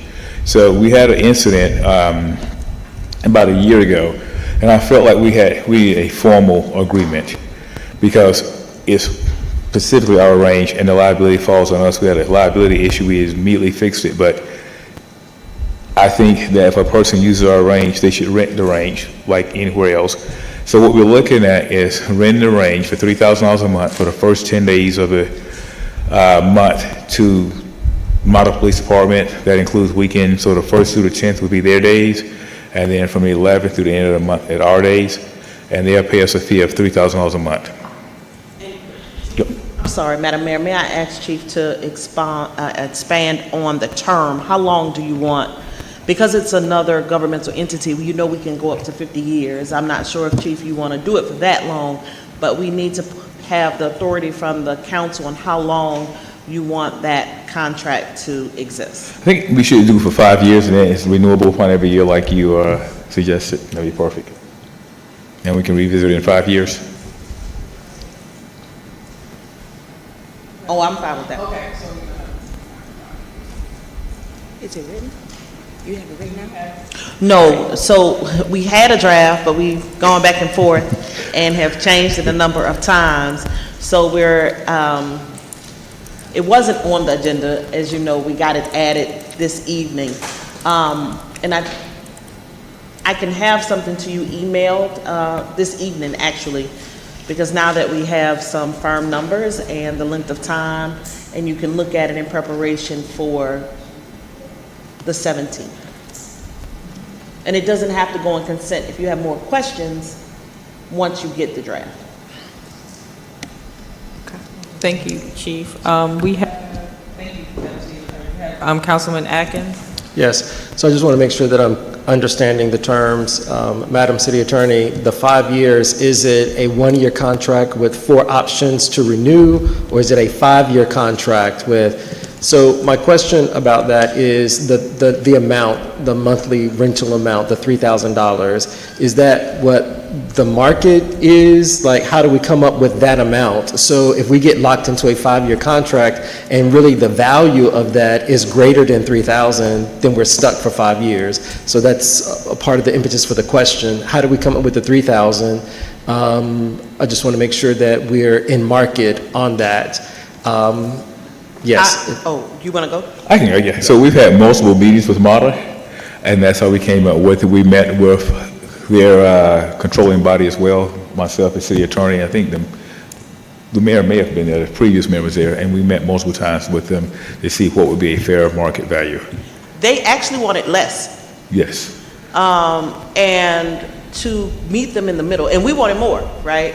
Because of basically what you've indicated, but because of the relationship, right? And MARTA and I believe the city, especially the police departments, have worked together and collaborated on a number of items, whether it's parking or any of those things. We met in the middle with the 3,000 to accommodate what we think is fair, and also to satisfy their request for something less than that. Okay. And a part of I guess my concern, it's not really a concern, I guess my question is that I get a lot of complaints from our residents who feel like the East Point station is neglected by MARTA. The condition of the station, they also complain about the public safety of the station.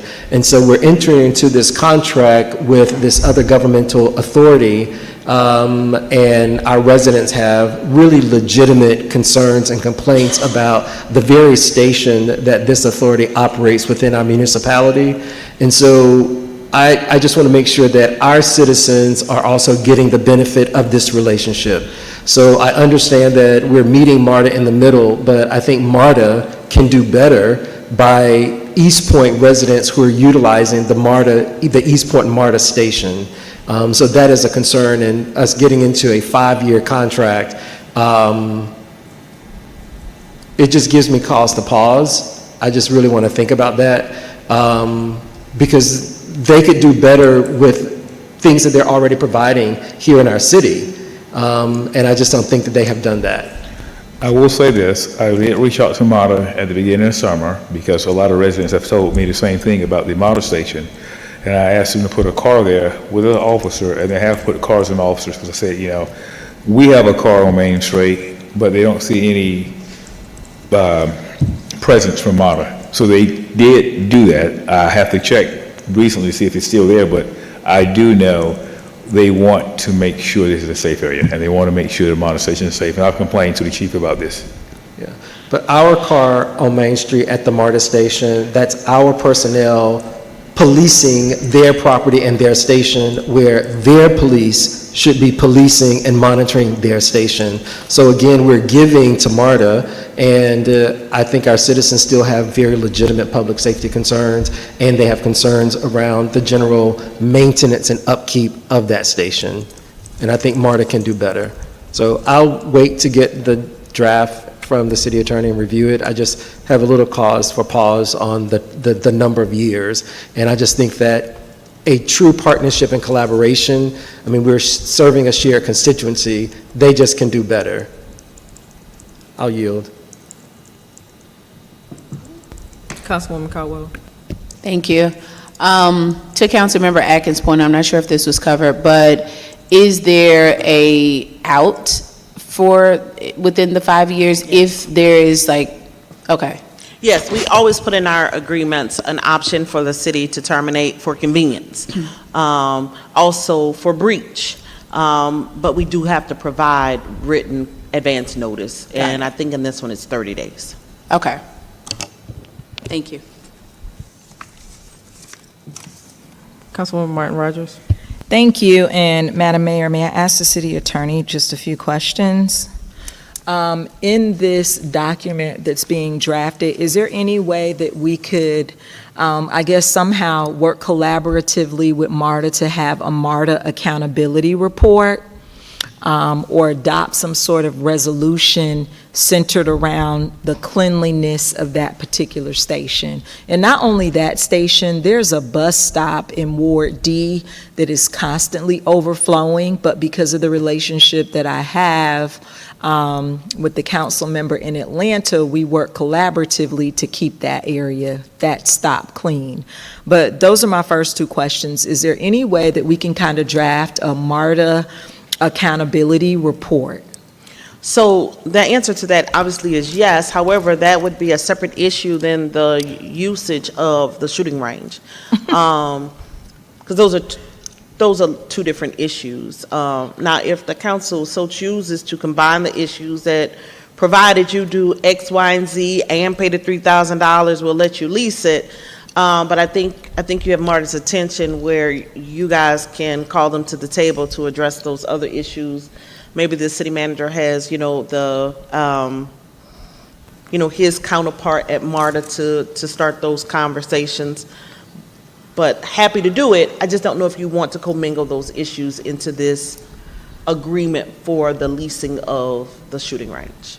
Okay, because I do think that we do need to address not just that MARTA station, but all of our MARTA bus stops throughout the city of East Point with some sort of regular inspections of these areas and a formal complaint record.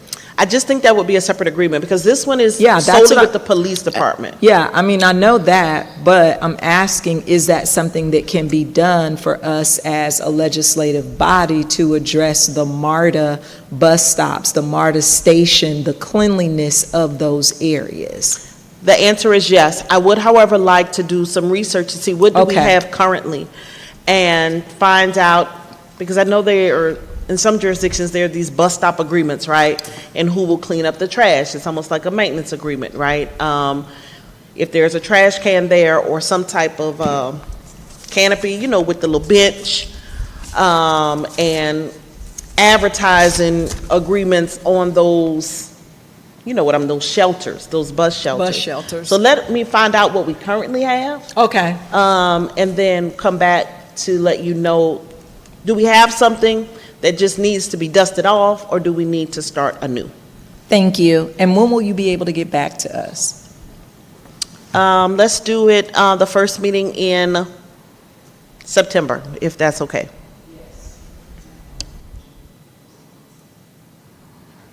So for the first meeting in September, we will have an item for the Madam City Attorney to come back to us with a MARTA East Point evaluation of services rendered and the quality of those services, or not the quality, just the services rendered. Well, not services so much as it is a maintenance of the bus stops and the station. Okay, a report of the maintenance in the bus stops and stations. Okay. Councilwoman Cummings.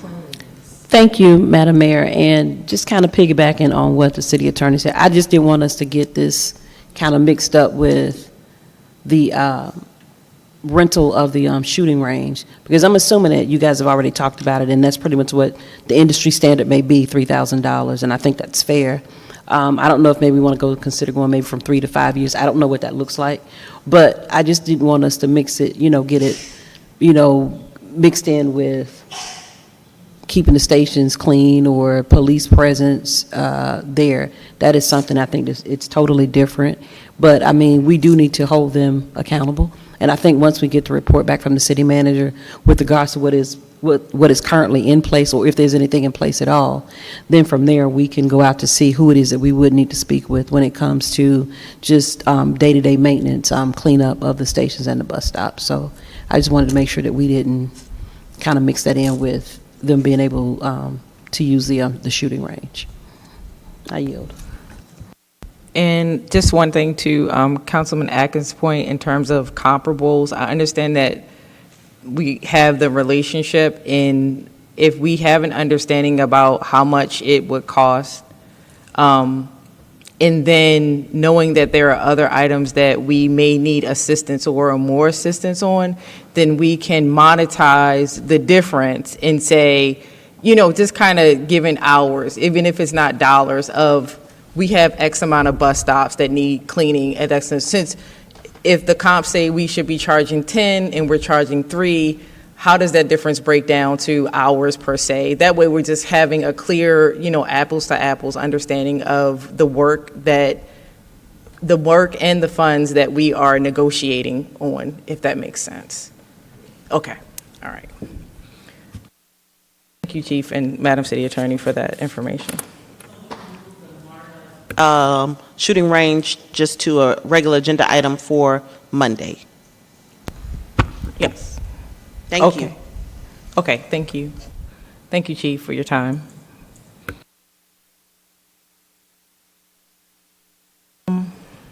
So, where are we? Number 8. We did number 8, that was number 9, and then consent. Number 9 was on consent, number 10 was consent, 11. So we are at number 16. Oh. Hold on, I'm sorry. Okay, number 4 and number 5, and then we'll move to 16, 17, and then 18. Councilwoman Hemming? Yes, Madam Deputy City Clerk, could you pull up the attachments for item number 4, please?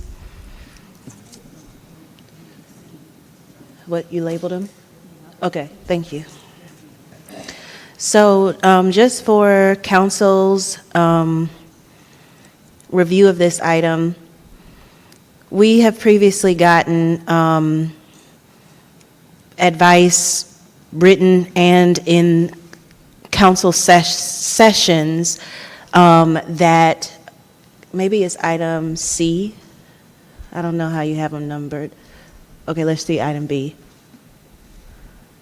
Oh, is it D? Okay, there we go. So we have previously gotten advice several times that our existing ordinances and charter do not really allow us to have access to use of discretionary funds beyond $1,800.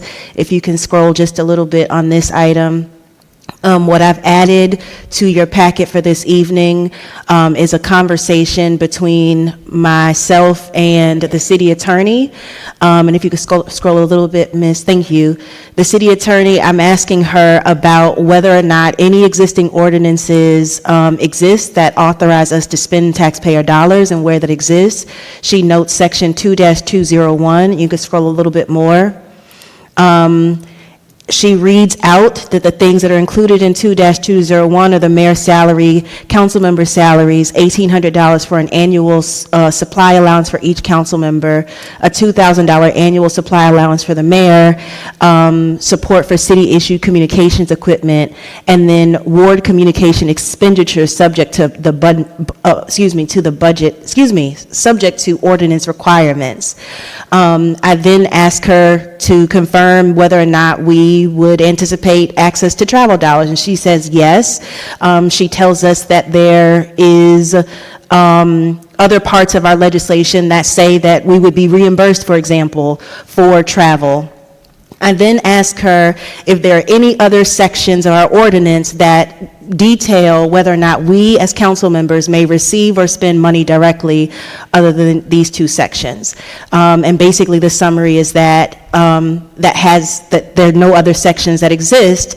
And then she further explained that she drafted a charter amendment to give council the ability to hire professional staff. I then asked her some examples about even if we were to appropriate the money in the budget, does that really give us the spending authority?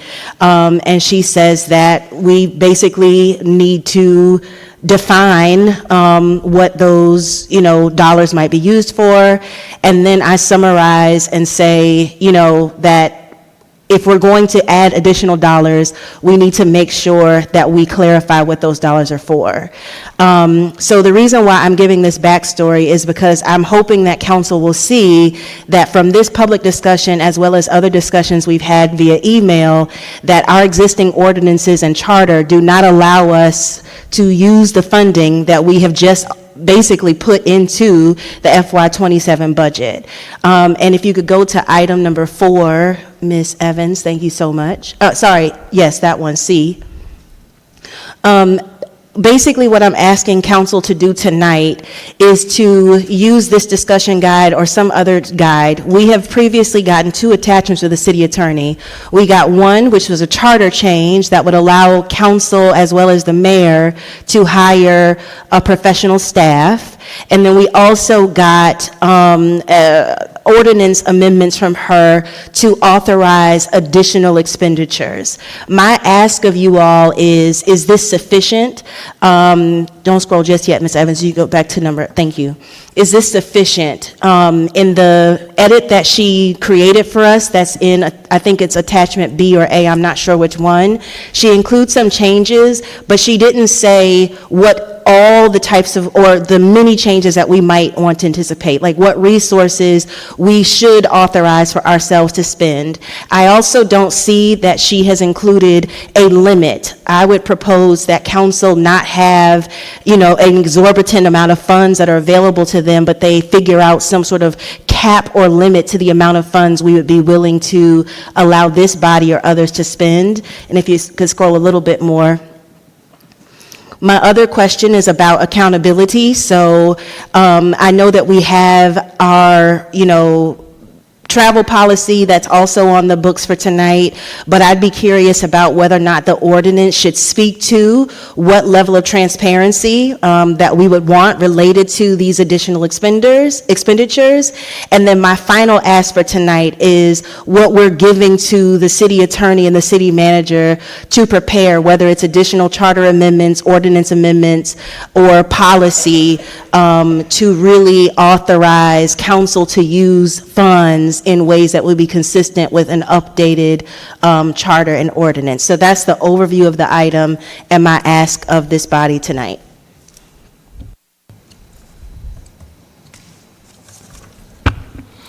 Councilwoman Martin Rogers. Thank you, and I do see the attachments to this first item. And what I wanted to say, I think the first item for discussion, I don't know if this is it's a part of my agenda packet, but it talks about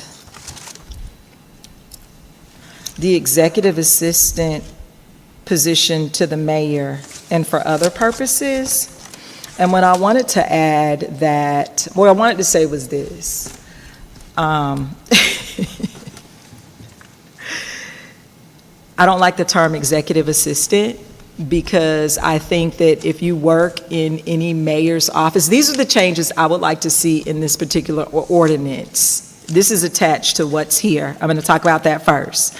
So the executive assistant title, Madam City Attorney, I don't think that reflects the full-time senior level responsibilities of that position. And I would recommend that it be called the Director of Mayoral Affairs and Executive Operations, something to that end. The duties are too limited and clerical in nature for the mayor's office. And also, the other issue that I have with this resolution is that if someone is working in the mayor's office, they should report directly to the mayor. She should be giving them their assignments, the priorities, the schedule, and the performance evaluations. Those are just some notes that I have. And also, if it is the mayor's Director of Mayoral Affairs, they're going to need the opportunity to have people report to them, because we just finished up with the internship program, and if an intern wanted the opportunity to intern in the mayor's office, her executive to the mayor, they would be reporting to her. But those are just some of the changes that I saw in the first part of this. It's a package here. But the second part that I wanted to discuss very quickly was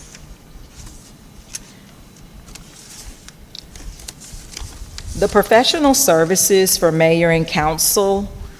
Do we have, Madam City Attorney, for mayor and council members, it shouldn't be any different from other departments.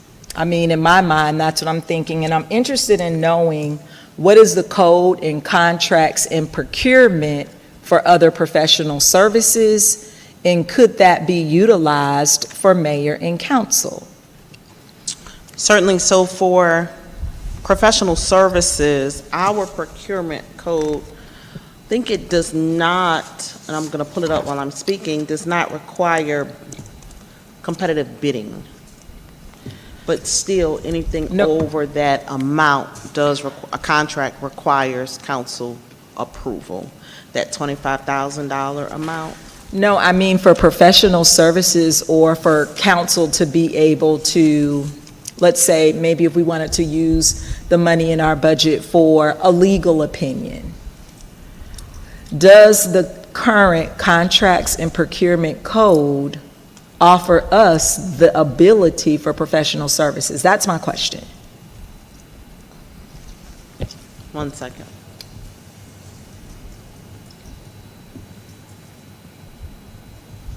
And I'll yield while we find the information if someone else has a question.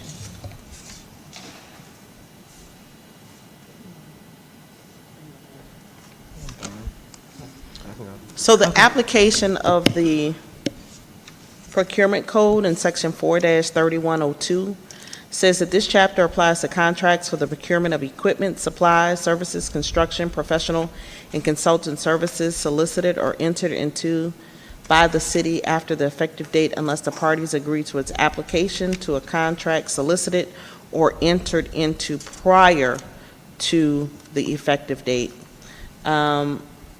Obviously, it goes into the purchasing official and his or her duties. It talks about that this is for the procurement of equipment, supplies, services, or professional or consultant services needed by the city. So to the extent that you're including mayor and council in city, as opposed to just the administration, I think you can get there. But the challenge is those other charter provisions that don't extend the expenditure of mayor and council funds to these type of activities, which is what you see in packet page 68. Thank you. Councilman Atkins. Yes. Thank you so much for preparing this, Councilmember Hemming. There was one of the things that you mentioned in this in terms of including the amount in the legislation. And my only concern with that is that if we're trying to keep up also with inflation or the cost of things, then we would always have to go back in and change.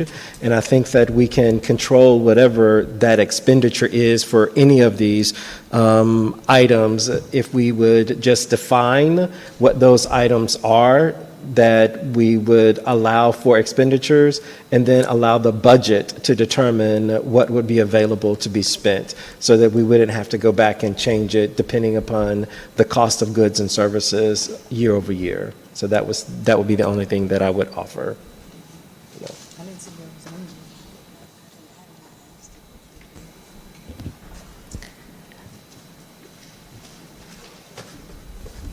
Councilwoman Hemming. Madam Mayor, for the purposes of this discussion, would you like me to wait until all council members have weighed in and then respond to all the questions at once?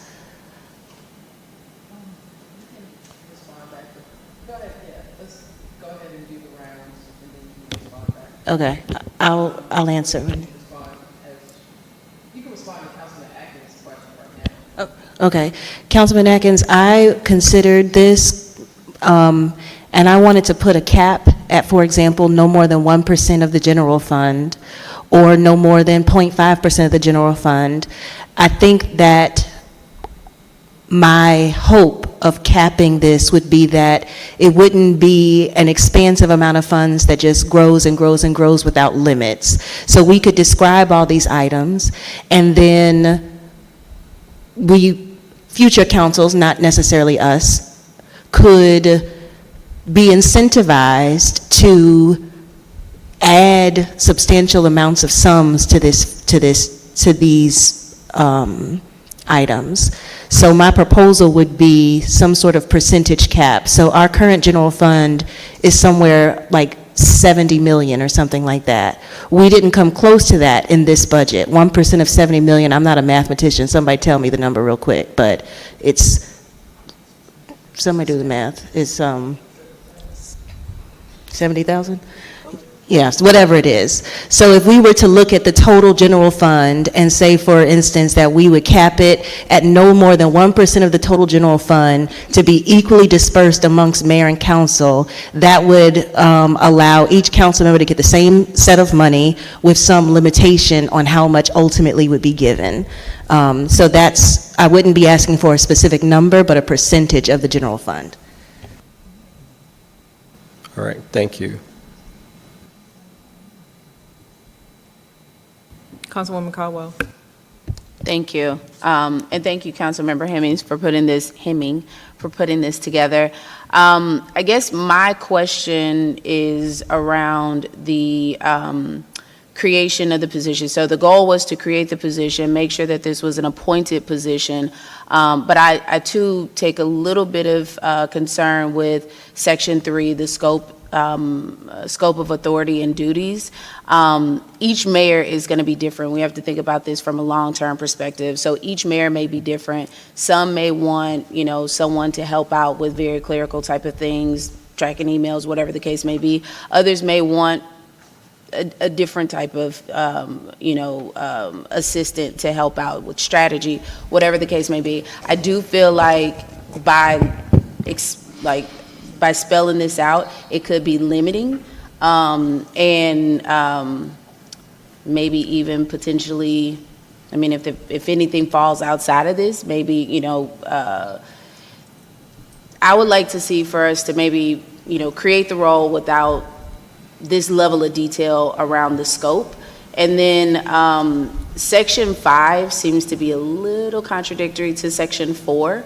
With the executive assistant shall be an at-will staff member serving at the pleasure of the mayor. It kind of gives all authority to the mayor. And then Section 4 mentions the executive assistant must coordinate with the city manager's office regarding activities and interests. So it seems a little bit contradictory there.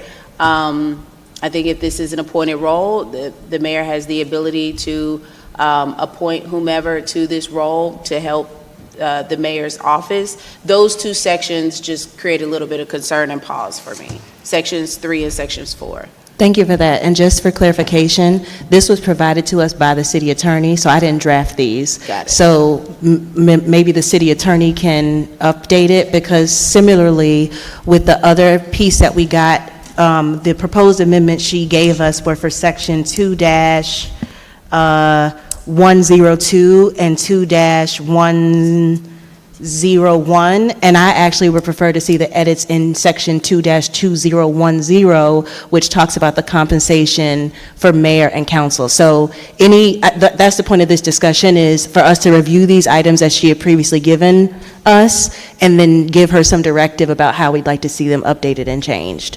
Got it. So I'll pass those notes over to city attorney. So if you recall, this whole discussion came up a long time It ago did. when there was discussion about that whole issue. And so what you probably have was purely a draft to try to get, for me to comply with the directive from council to put something together. But it had a whole lot of more conversation after that. Mm-hmm. So I would not rely on that resolution very much. Okay. And, you guys will have to tell me if you even want to still go down that direction. I thought the purpose of this conversation was to talk about the charter amendment to allow you guys an additional authority for spending money.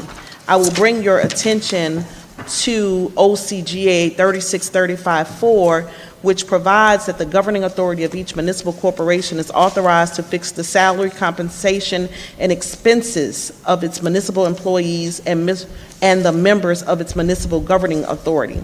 And so that's the state law that gives you guys the home rule ability to change your charter to allow for this line item for your expenditure and for it not to be considered salary or compensation, which would trigger a whole nother set of laws, right? So the position piece and the budget piece, I think, are separate. And I will not, I would prefer you not look at the position piece as a final draft, because as you recall, a whole lot of conversation happened after that that drastically changed the direction of the council.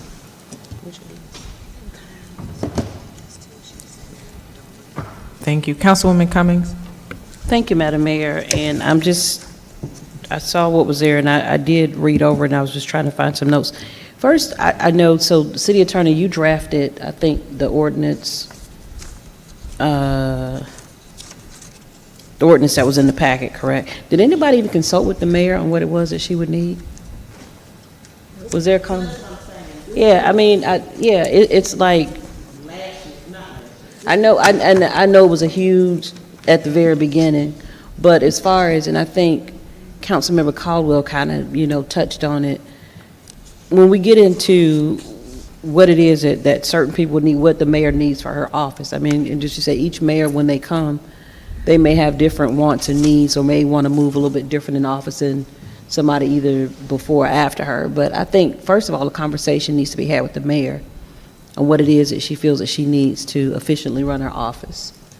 I think, too, that we as council, we should come together and try to figure out what we feel will be the best. Even though, I mean, I applaud, what it was, Councilmember Hemming, for what it is that you've put together, and I appreciate the presentation. But I just think we all need to, first, a conversation definitely needs to be had with the mayor for what it is that she's going to need for her office, and then what it is that we feel as members of council, what we feel will be an appropriate amount. I mean, because if there are funds for professional fees that are in there, and if it's something that's given across the board for everyone, and if you choose not to use it, then you just choose not to use it. But I think I think we're kind of putting the, cart before the horse when it comes to this, and just kind of we need that little bit more conversation needs to be had with regards to what it is that we, what offices, may or may not need, to function. So I just wanted to definitely make sure that I added that in this conversation. We need to, I think, kind of work a little bit better as far as having discussions before we come with the ordinance, and I'm sort of reading through everything now. But before we put this into play, just make sure that conversations are had with all the necessary parties. I yield. Okay, I'm sorry. We had Councilman Atkins and then Councilwoman Caldwell.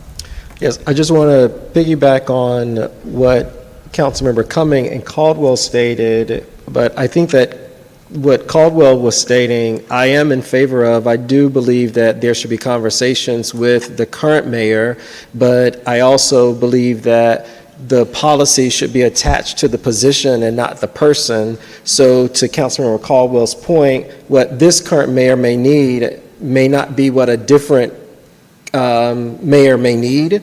And so if the scope of services or duties could be drafted in such a way that obviously our current mayor can get what she needs, but in subsequent years and administrations and all of those things, the policy would apply for any mayor that comes in. So it's not so restrictive, but it allows for them to be able to select whomever they need to be able to run their office in a way that it is most efficient for them.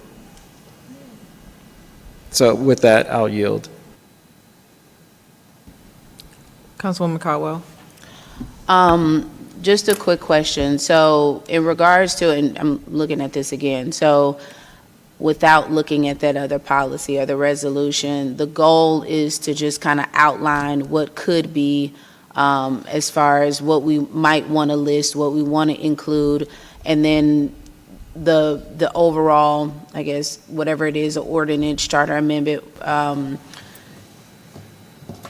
for who's going to come up with this? Like, the one thing that I'm looking at is the periodic review and audit. Like, is that the city attorney kind of pulls all of this together, or what were your thoughts on like how we bring this to life? Yes, that's why, thank you for that question. The reason why we have a discussion guide is because, similar to what the city attorney has already said, this conversation came up, it never got resolved, and so there are a couple of things that we have to be able to do. One is the home rule charter amendment, which would allow the mayor and/or city council to, quote, hire staff, because currently we don't have that authority to hire staff. That's one step. Another step would be for us to describe the allowable expenditures that council would like to see. And then based on where the city attorney thinks it's most appropriate, does it go in section 2-101? Does it go in section 2-2010? I don't know where it goes, but my ask of the council is to have a public conversation about what are the needs that council would anticipate, and then give directive to the city attorney to draft the appropriate, I said, whether it be charter amendment, ordinance, resolution, I don't know what the legislation is, but I'm asking for guidance so that we can give to the city attorney to draft it. That's the point of the discussion. And that's why there are those 5 questions outlined. So what do we want to accomplish? Okay. Okay, so let me just get this straight. What we are looking for, and correct me if I'm wrong, council colleagues, okay, your goal, Councilmember Hemming, is to outline money that we've set aside in the budget to be utilized. Is that how it's utilized? Madam, yes, could you go to the top? My goal is to ask council to provide clear policy direction in an organized and timely manner. So rather than us sitting here and drafting legislation during the meeting, we're identifying the changes, if any, that we would like staff to bring back for future consideration. And those questions that I've included are asking you to look at our existing charter and ordinances and provide enough guidance so that staff can prepare whatever proposed changes we'd like to see. That's my goal of this discussion. Okay, so last week, I don't know if Madam Deputy City Clerk can bring it up, but we had a hearty discussion in which we gave the city attorney a directive. Madam City Attorney, do you remember what the motion was for you to come back with? It was a motion in relation to coming back with guidance. I believe it was for a number of things. To this, please hold.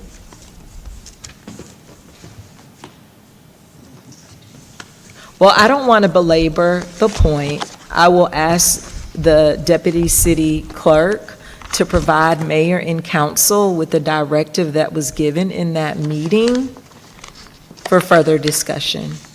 Thank you.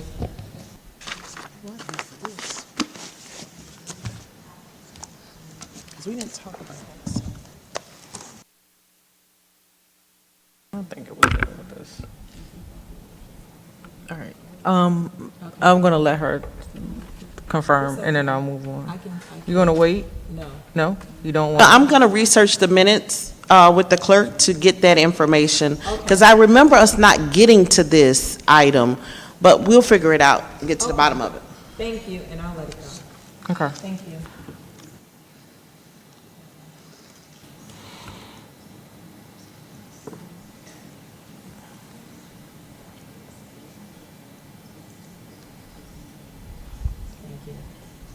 Okay.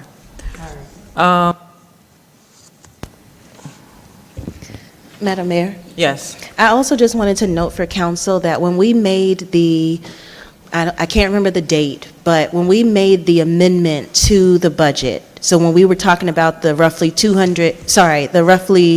million, one of the things that we included was that we were going to add these resources, but that we were going to have enacting legislation that would then authorize us to use these resources. So we have bound ourselves to having a public discussion about the resources, because we put in there, every council member in this FY27 budget gets, I think, $11,250 for professional services. Every council member, I think, is allotted $8,000 of travel, and then we even added $5,000 to the city manager's office for each ward for community events or something like that. So I recognize that the conversation has evolved.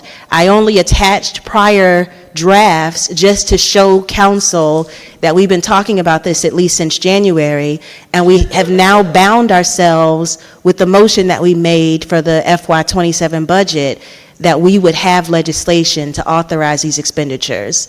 So I've proposed these questions. I don't know.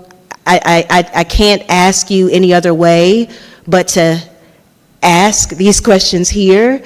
And if council doesn't give that directive, then I don't know how we get to the enacting legislation that authorizes us to use those monies in the FY27 budget.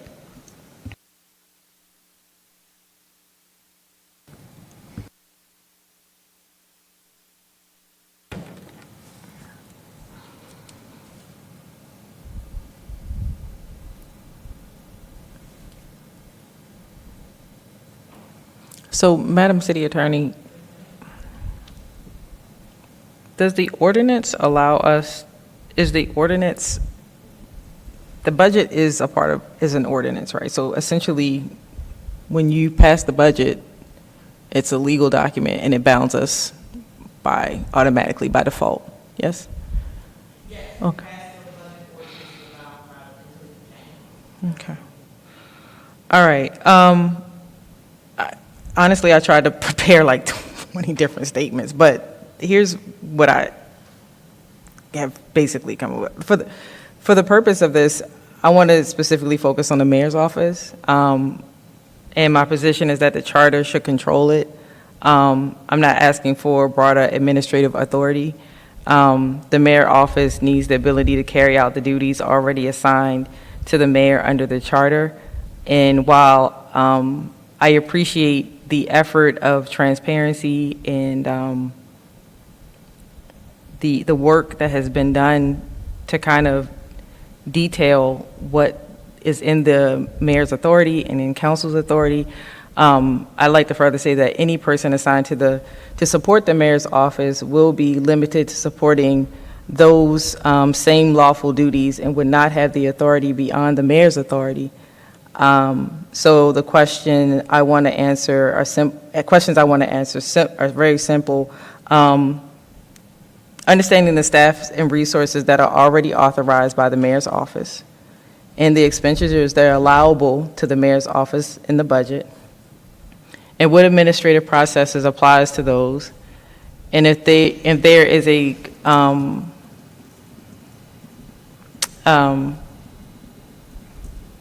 if there's a claim restriction, I'd like to understand the charter, ordinance, or policy or budget provisions, and have those be identified. So otherwise, I think we should follow the structure that already exists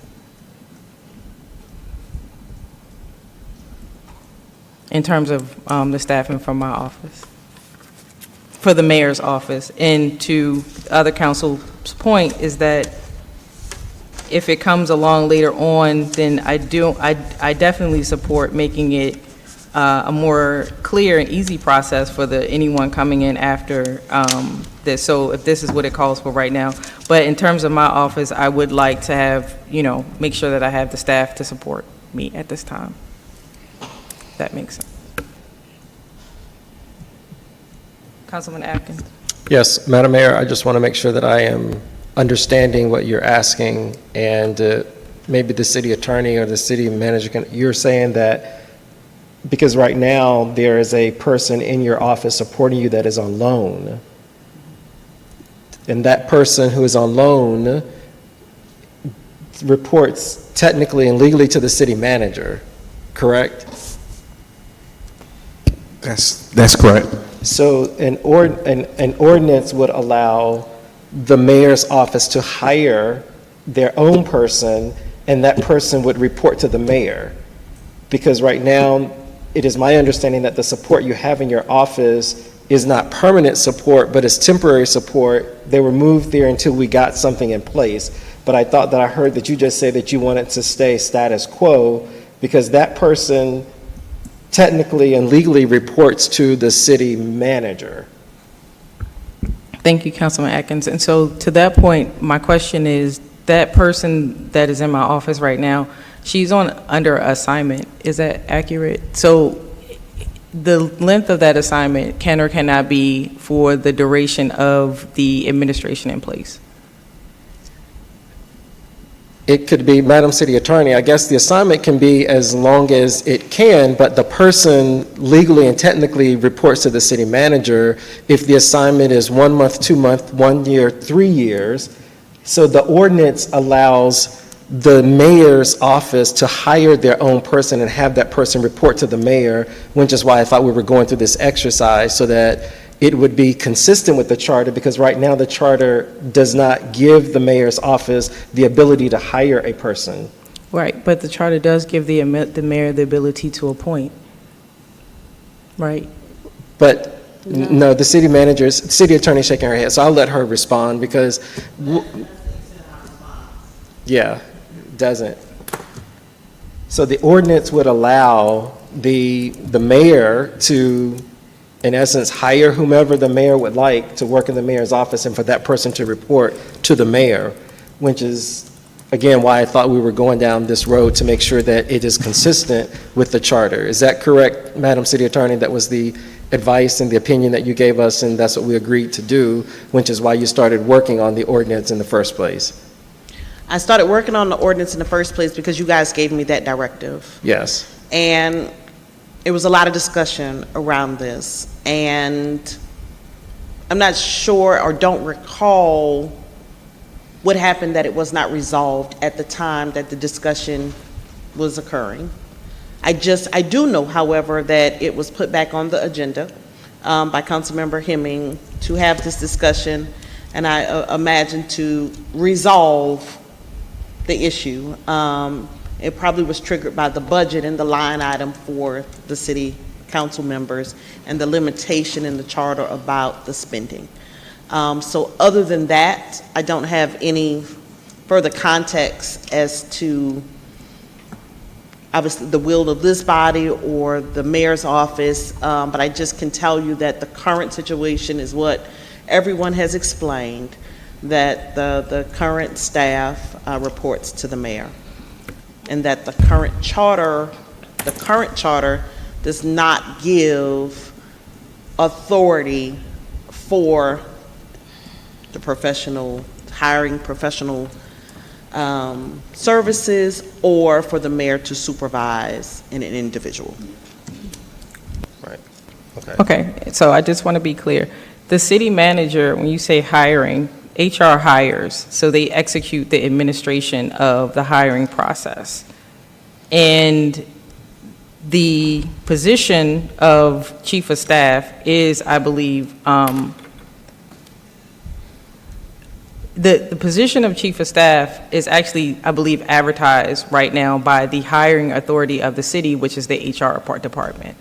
The chief of staff or whomever is going to fill that role would be assigned to the mayor's office under the administration, which the city manager has to the mayor's office for X amount of time. So I would still need, and it has been done before, the hiring of this person to come through the HR department. So that hiring process would not even lie I would still have to be able to select that person via the vetted hiring process. So I say I want a person, it is advertised through the city's HR department, the HR department brings back candidates, I am still able to select, not hire, but select the candidate pool, from the candidate pool that was rendered from the HR department, right? Still not me hiring, but selecting. May I ask who's supervising? Under the, as is right now, so that question was hiring versus, okay, so who is supervising? As the special assignment, the city manager, we haven't determined whether or not the city manager can indefinitely, or not indefinitely, definitely not indefinitely, that's not what we're asking. For the sake of the administration in place, assign the person selected from the pool of persons that was hired by the administrative authority of the city to support the mayor in the mayor's office during the mayor's tenure.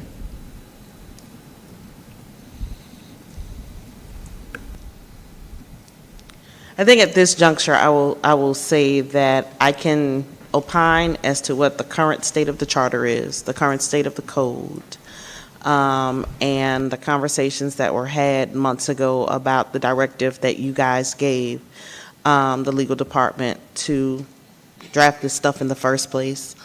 I'm not sure I can offer anything else besides the current state of the laws, which is just the ordinance, the charter, and then for the expenses I read from the state law.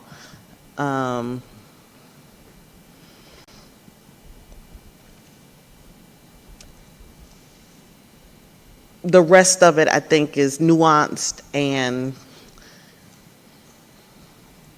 the authority of the human resources being the hiring authority, I think all of that may not be completely accurate or to my understanding, because HR doesn't hire. They may vet, as you said, but anybody that is under the supervision of the city manager is ultimately hired by the director of that department with the city manager's approval, that kind of thing. Hopefully that provides you some clarity. I think I want to, obviously, as always, I want to be mindful of time. I think that we have, I don't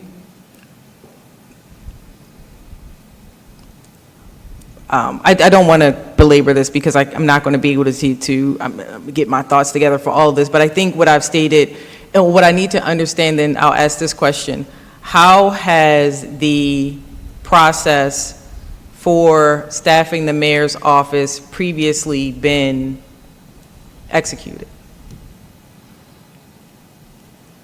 Who's that directed to, Madam Mayor? Madam, whomever, I would say the city manager or whomever can answer that question on his behalf. That predates me, unfortunately. I can't answer that. Yeah, I was going to say something similar, but I can say what, in theory, what it should look like. And from my understanding, which this has been a learning process for me as well, is that the charter doesn't provide that authority to the mayor's office, but there was a legacy practice of allowing the mayor to hire a position with assistance with HR, to my understanding. So I guess the question is, at this point, why would we not follow that process now? I would only say it seems like there is a desire to adhere to the charter, and this legacy practice has been something that has been used for good and bad effects on the way we've gone about business. And I think there's been a shift, a distinct desire to really adhere to our charter and to effectively weed out areas where the charter might run contrary to ordinances and ordinances to policies. So there's been, I would say, a renewed effort to realign all those embodying legislations to align with each other and to adhere to an overall clear directive. That's my understanding at it. Thank you. Time, and I will go to, I think, Councilwoman Hemming, and then Councilwoman Cummings has have comments. I was gonna, since I was the presenter of this item, I was gonna wrap us up. So Cummings, you can go first, and then I'll wrap us up. Thank you. Man, I really didn't even want to go down this rabbit hole because I have spoken a couple times with the mayor with regards to this position. And I just think over the years, what has happened, the position it's a staff member that's currently there, and it's gone from secretary, executive assistant, chief of staff, appointee, or whatever. So I think what we were trying to do is have something definitive for a assistant or appointee for the mayor. That would be like the mayor's person. And back on April 7th, I had spoken with the mayor about it because from my understanding, mayor and council, we can't direct staff, correct? We can't give them any type of directives or anything. But then there was some sort of agreement or something that was made that the person that's currently in the office serving as, I guess, the administrative assistant, something was worked out that is kind of the person's executive assistant / administrative assistant / appointee. But on April 7th, I spoke with the mayor first, and then I kind of drafted something like a resolution that I thought would kind of help remedy the situation. But it would be the mayor's appointee, because I think that's what the position is that we're talking about at the end of the day. Somebody that is assigned to the mayor as the mayor's person. They're here during the term of the mayor. When the mayor leaves, that person leaves. And in that way, and I also kind of looked at the person that's currently in the office is the staff to the mayor's office, because I think regardless if the mayor is in the office or out of the office, there should be somebody through work days, Monday through Friday, 9 to 5, to be able to answer the calls if the mayor is out, just to kind of handle those administrative duties. So in addition to the administrative person that is assigned to the mayor's office in an administrative capacity, the mayor would still have her person, the appointee. And I don't know if members of council had an opportunity to actually view the document that I sent out, but just to kind of get some feedback on it, because I know we've kicked this can down the road so many times when it comes to what it is the mayor. And I've spoken with her, and I think she would be comfortable with her person and no one that HR makes a chief of staff or whatever, because I don't know to what extent what input she would have in that if we do an application, because she may not like anybody, and that's going to be her person. That's like her right-hand person. So I think it should definitely be someone that she is comfortable with. So I'm looking at what it was that I kind of sort of put together, and then what was drafted that was included in Councilmember Hemming's packet. And it does have some similarities, but I think the biggest thing is just making a distinction of the mayor having or needing her person, her appointee. So I would just like to ask if members of council would I will resend the document back out just to sort of look at it to see if it's something, if it pleases anyone's appetite. But so we can close this out, because we're 8 months into this thing, and she still technically does not have her person. And I think we're doing her a huge, disservice by not, affording her the opportunity to have, what it is that she needs, when the mayor's previous, prior to her, they had what it was in whatever capacity it was that that person is there. She should definitely have someone that, her person that she needs in the office. So whatever it is that we can do or need to do to make this happen, I think we definitely need to do it sooner rather than later. So I'm going to resend the document out, just everybody just sort of look over it to see. I'm looking in here, and I didn't have it for the city attorney nor the city manager, and I will send it to you guys as well, so you can just kind of take a look at it and just kind of give some feedback on it. I yield. Okay, Councilman Atkins and then Councilwoman Hemming, because you wanted to close out. Councilmember Cummings, I agree. I thought that that was the reason that we were going through this exercise, is so that the mayor could have her person. But what I thought that I heard the mayor say is that she doesn't want this, that she wants it the way that it is now. Is that right? Not quite. Not quite. That's not quite what I'm saying. I guess what I'm saying is that according to everything that has been shared and there's an interpretation of what has been going on, that there, and I've heard this from other sources, there was no need to change anything in the first place. That's not If that makes, I mean, the timing, and I may, there might not be the right wording, but not quite what you're saying, but I think that it just needed to be clear that this is the first administration that has had to jump through all of these hoops just to get someone in the office to support, and we can't figure out what happened before then. And this is problematic, but it sounds like it wasn't anything that necessarily, the ordinance, the budget, all the things that we've already listed, but a lot of things are up to interpretation of those things, and nothing is still up for interpretation. So you're asking me if I wanted what I asked for when I first came into office, and I've made concessions to keep things moving along. So if there's an opportunity now to have everything that I wanted in my office, then yes, I'm asking for that. But that's what the ordinance does, because right now the situation is that the person that's been assigned to your office isn't necessarily your person, like Councilman Cummings said. It's a person that the city manager has put on loan. But with the ordinance, it gives you the ability to hire whomever you want. That person can be whomever you want. I thought that the reason that when we started this, the city attorney stated that based on the charter states that mayor and council, that we're not allowed to supervise people.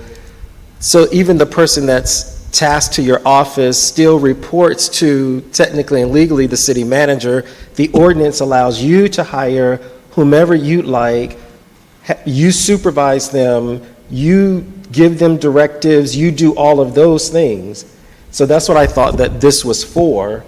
And what Councilmember Cummings and Councilmember Hemming drafted allowed for you to be able to do that. But the person who's in your office now is not your person. I mean, that person technically and legally is not supposed to take directives, but went on loan so that we could get something in place that would allow you to hire whomever you'd like.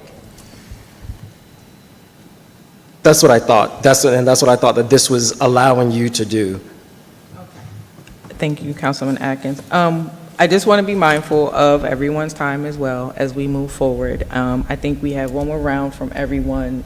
We have Councilwoman Martin Rogers and Councilwoman Caldwell and Councilwoman Hemming. You come after that. Go ahead, Councilwoman Martin Rogers. Yes, I just want to say that I think that this is a personnel item, because we've gone from talking about the ordinance to the person being actually in the office and not her person. So at this time, I'm going to ask that this portion of the conversation be moved to executive session as it relates to the person for the mayor's office.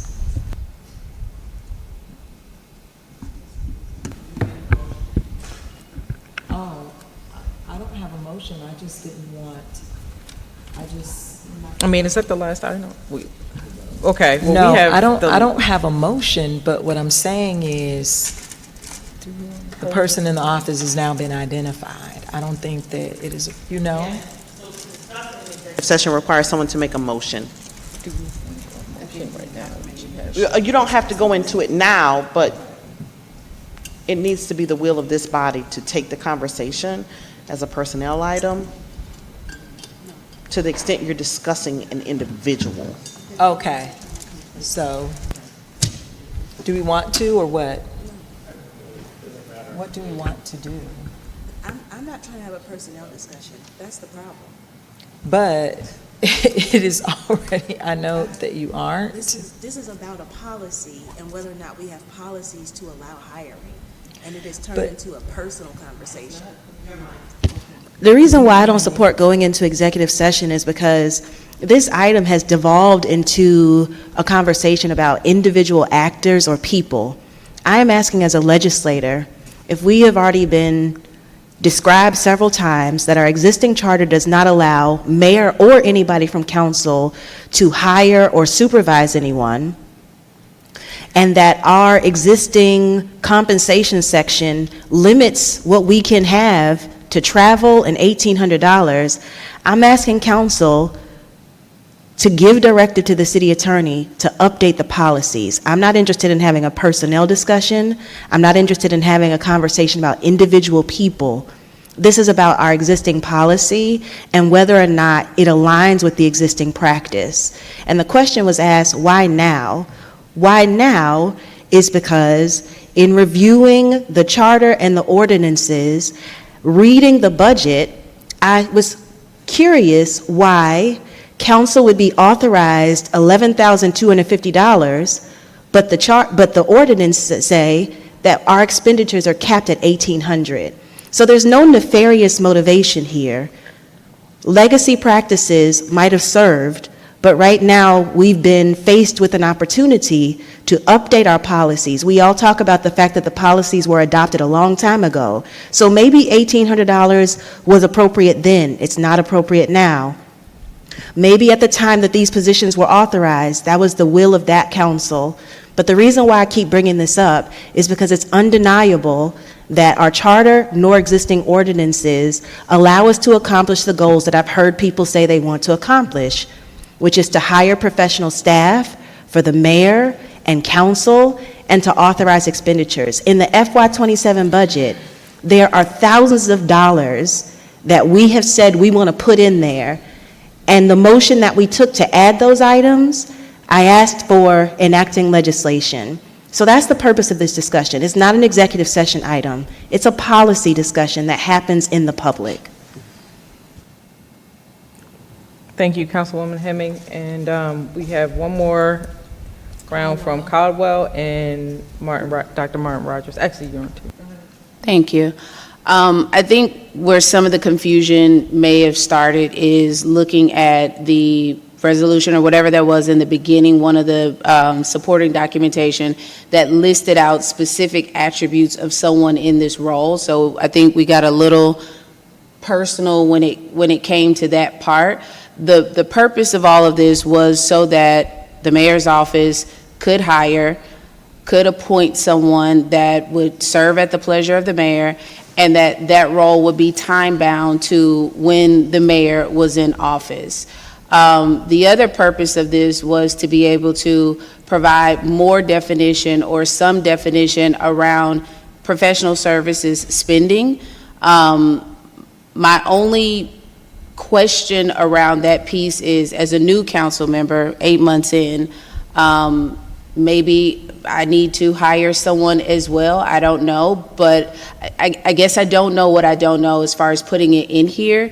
And I am a little concerned that it might be limiting, and therefore, if there's something that is outside of that scope that is still needed by council, we are unable to spend that money or, use those funds for something that would be supporting to residents and to the city. And so it kind of brings me back to the point of where the budget is the ordinance, and we discuss this in a public setting as far as what we want to see for that particular fiscal year, and if approved, it go into the budget. I'm not sure if there still is a way that we can work up something around professional spending. I do like the idea of being able to cap the dollar amount, or just have some percentages on dollar amount versus an actual dollar amount, but I'm not sure how we could write that up and still make sure if there's something outside of what we define today can still be captured at some point. And maybe that's just a suggestion, I don't know, City Attorney, you would probably be doing the legwork on this piece that we see here. If there is a way to capture some of our ideas today, but maybe leave a little bit of flexibility for changes as they come along, that we could still utilize our budget process to get things approved. I honestly don't know what that looks like, though. Thank you. All right, council, I'm going to move on to the next item. It sounds like we have, and I just want to make sure that we have, before Councilwoman Hemmings chimes in, I just wanted to know if it was okay to move on, or do you have any questions? But I also wanted to find out, are there any other legacy items that we have been observing to date that have not been rectified under the charter or through ordinance or any other thing? And if the, I'm not going to say argument, because I understand that may be sensitive. If the point of the matter is we are rectifying and resolving legacy things that may or may not still serve our community in any other way, et cetera, have all of those things been carefully listed and exhausted at this time? And I guess that's the question, because if not, then I guess the next question is, what in particular made this a priority? But I leave that to whatever it may be, not accusatory, but just an observation. And I'll leave it there.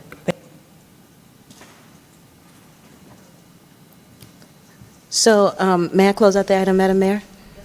Thank you. So, Madam, I'd make a motion that the city attorney draft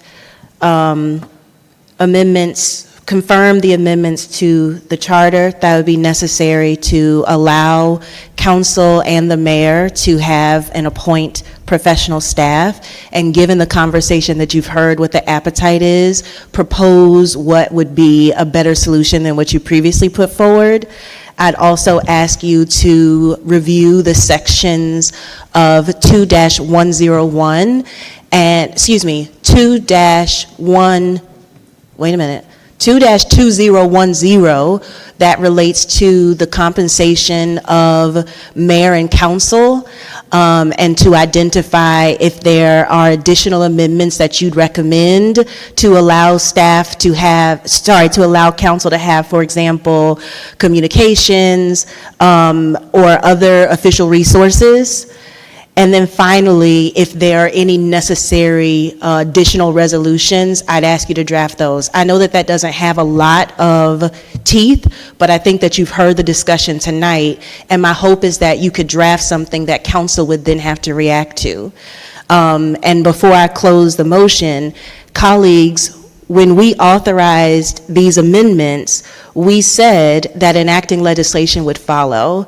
And so if we choose not to draft or enact any legislation, that's fine, but I think that that will limit our ability to spend those dollars. So my motion is for the city attorney to review the conversation from tonight and propose amendments to the charter and the ordinances and any additional resolutions that would allow council to accomplish what it says that it wants to accomplish, which is to appoint professional services staff, and then also to have additional discretionary dollars. That's my motion.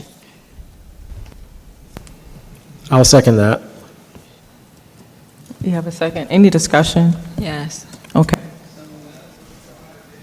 All right, we'll go to Councilwoman Hemming, Councilwoman Caldwell, and then Councilwoman Martin Rogers.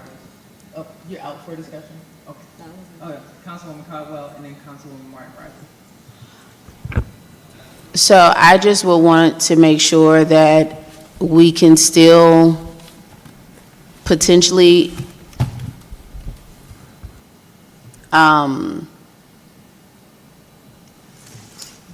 approve items that are not a part of this list. I don't know how we get to that place, but if there's something that we see fit that we need, and making that suggestion through the budget cycle, if this list is too limiting, I don't know how we accomplish that. But if we say, hey, you can hire someone, but maybe there's a different tax. I don't know what it is because I'm still new, so I don't know all of the items that would fall under professional services. But my concern is that if it's too limiting, then what are the next steps for? We would have to go through the resolution process and have all of this changed again?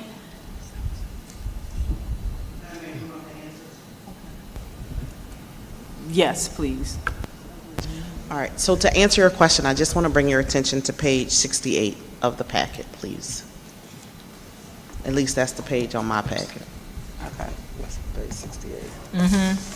I am, and let me be clear, I am not talking about the mayor's position at all. I'm only talking about this professional services, the ability for council to spend this additional, I think it's $11,000 y'all put in the budget. Okay? Yes. That's all I'm talking about. So if you look at section 2-101 at the top of the page, the language in black is already there. The language in red is the add-on. It says, the city council shall be authorized a professional services budget line item in an amount to be approved in the fiscal year budget. You guys are about to do that. You put it in there, budget hasn't been approved, but you guys have already taken steps toward that first sentence in red. Can we all agree to that? Okay, then it says, limitations on use of the council professional services funds shall be approved by resolution. So the list that Councilwoman Caldwell is talking about would show up in the resolution. What can you spend your professional services budget line item on? Can you spend it? I've heard outside attorney opinions. You may want to spend it on a lobbyist or a researcher or whatever, right? I mean, I can come up with a list. I prefer y'all give me guidance so this does not become political. But I could come up with something, right? So the motion that Councilmember Hemming has put on the floor already has been done. The resolution, however, to expand upon the list that you can spend the line item on has not been done. But the document or the draft to get you there has been drafted. Go now to section 2-102. If you go down to C, that's the added language. It says the same thing, that the mayor shall have the authority for a professional services budget line item in amount to be approved in the fiscal year budget. I am assuming in this proposed FY27 budget, she got some money too, right? The council wards got the 11,000. I'm assuming that there was money put in there for the mayor's office. And again, it says limitations on use of the mayor's professional service funds shall be approved by resolution. That resolution has not been drafted, but it would likely be a similar list to what the council can spend their professional services budget line item on. Okay. Does that make sense? Yes, and so let me just make sure I'm tracking. The ask for today is to generate the list, the resolution list. I'm looking at Councilmember Hemming because that was her motion.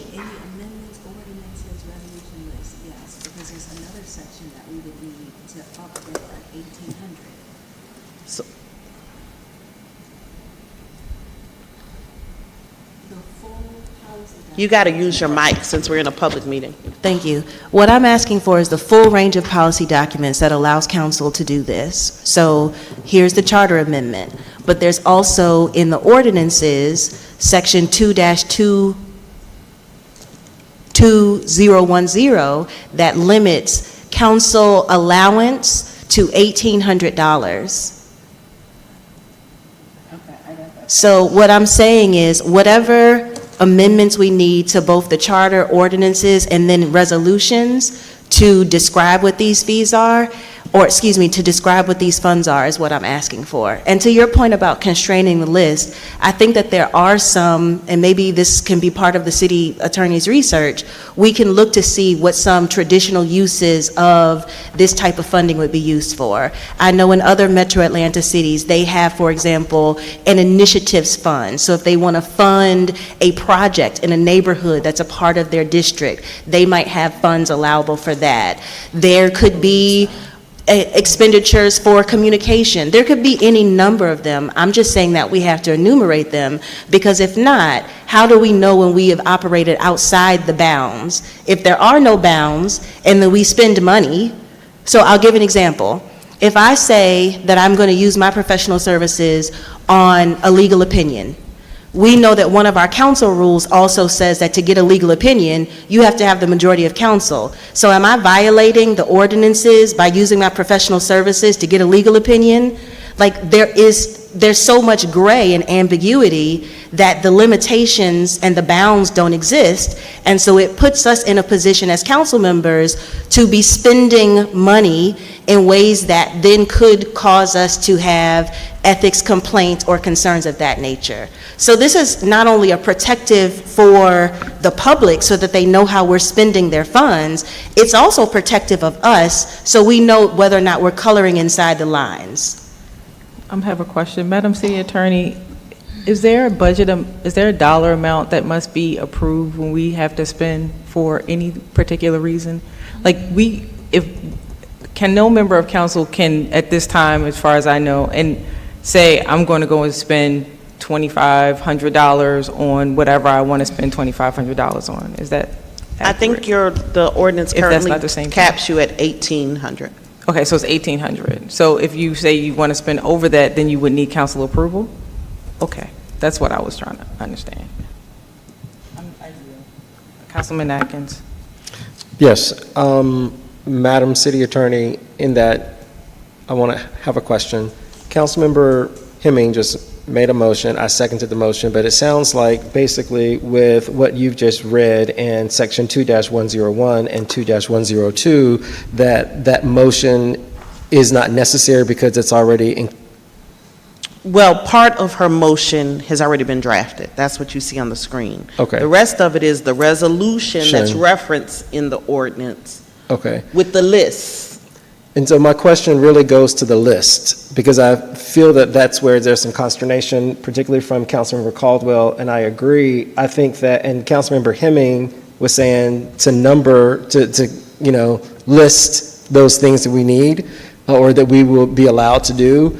But can the resolution be drafted in such a way that it is not enumerated, but it includes language that allows us to use it for purposes for citizen engagement. So don't name it explicitly, give broad because categories. I think it falls outside of, and then we're just like, oh, I can't use it for that, but it could literally be a legitimate thing that we need to do in service to the constituents. So if we have this list, then the list is so constraining, but if we have language that allows us certain activities and services that we can pay for, then I think that may be better. That makes sense. I will also bring your attention to 2-2010 that has a code section currently that says each council member will have $1,800, that's the money we just talked about, for supplies, consumable communicating materials with residents, and the cost of participation in the city's cell phone plan. And then the next section, subsection D, gives the same constraint to use of the money, but the mayor has $2,000. So right now you have a list, right? Right now you have a list in the Code of Ordinances. So to go forward with the resolution, if you pass what's on the board, we would need to strike what I just read because it would be conflicting to not only the amount, but then to what it could be spent on. Because right now you can only spend it on 3 things. Right. So I think that the motion, if I heard it correctly, because I seconded it, would whatever document that we would need that would clean all of those things up so that it would allow us to use those funds in a way that would allow us to effectively serve and engage with our constituents. Yes, that's, okay. Yes, that would be a part of it. And whatever those documents are, because now we will be potentially passing a budget that have dollar amounts, then it will support what we have by consensus agreed upon that will be in the budget. So then those things would not be in conflict. You will be passing a budget that has a dollar amount. Correct. Then you will be passing a charter amendment to give you authority to spend that dollar amount. correct. Then you will be passing a resolution to tell you how to spend that dollar amount. Correct. And an ordinance amendment to take away what you already can spend it on, because it's only $1,800 or $2,000 for the mayor, and it can only be spent on those three things. I will also just add that subsection F talks about limitations on what your communication materials must look like. So you've got limitations already that it sounds like you guys want to get rid of, because not only do you have more money, you have more reasons of what you want to spend the money on. And you're giving yourself that money, not a salary, but expenses, in the passage of the FY27 budget. Yes. Okay. Okay. I yield. All right, and I think this is a second motion, so we're in Okay. another round. Go ahead, Councilwoman Martin Okay, Rogers. and what I want to say is, so this is for the $11,000 that's in the budget, not the $1,800. That's what this legislation is for, Madam City Attorney? Yes, it's my understanding that in the proposed FY27 budget, you guys increased your council expenses from the $1,800 to $11,000. All right, so what I would like to add is a friendly amendment, and that is that the city attorney, please review what the Contracts and Procurement Code already has, because I don't know why it's separate from what mayor and, why is mayor and council separate from that procurement code as them discussing professional fees? And then the other thing is, I believe that there is previous legislation on the books from a few years ago that specifically discussed the $11,000 in a resolution. So if you could research. So you guys never had 11,000 before? You only had, you had? Yes, previous for. We did, and when you said, I'm sorry, there are three line items that we have. One is called expense allowance, travel and training is a second, professional services is a third. 1,800 was the expense allowance for office supplies. Travel and training are conferences, which I think is 12,250. And then 11,000 is professional services. So when you said that we increased, I'm like, no, we didn't increase. It was already there. But Correct. I think what Councilmember Hemming is saying is that the money was there, but the charter But there was was not no- allowing us, and so we've got to clean that up. Tracking. So we've got to clean that up so that they're in a line and it allows us, but we've been using those dollars, and so clearly the charter was not allowing that, and so this would then clean all of those things up, and it would allow us to do that, and it's consistent with what we passed in the budget. Tracking. And anything under 25,000, staff wouldn't have to bring it to you guys anyway. So in all of Right. these amounts are under 25,000. Right, so what I'm saying is, the friendly amendment is research what contracts and procurement already has, and how can we tie in council to that? But I do believe that there's already legislation that addresses the $11,000 previously. That's what I'd be interested in knowing. Yes, ma'am. You know it? The motion has passed for the first amendment. We never voted. We never voted.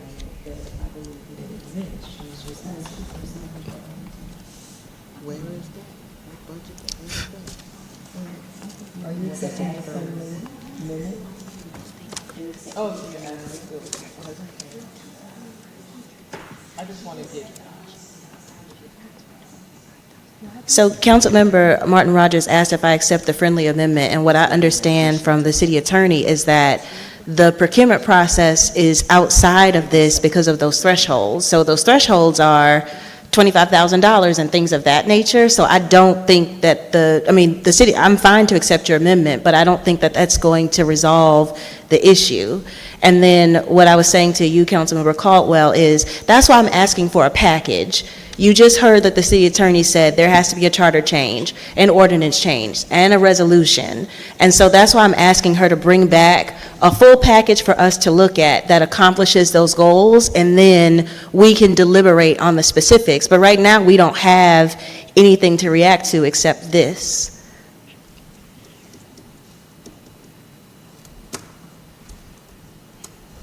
Did you have a, oh. All right, so do you have a date? Did you have a date, was it, I just wanted to level set to figure out what is the next step and what your expectations are. Do you have a date that you want us to come back? Or? Madam City Attorney, do you need until the first meeting in September? Okay, so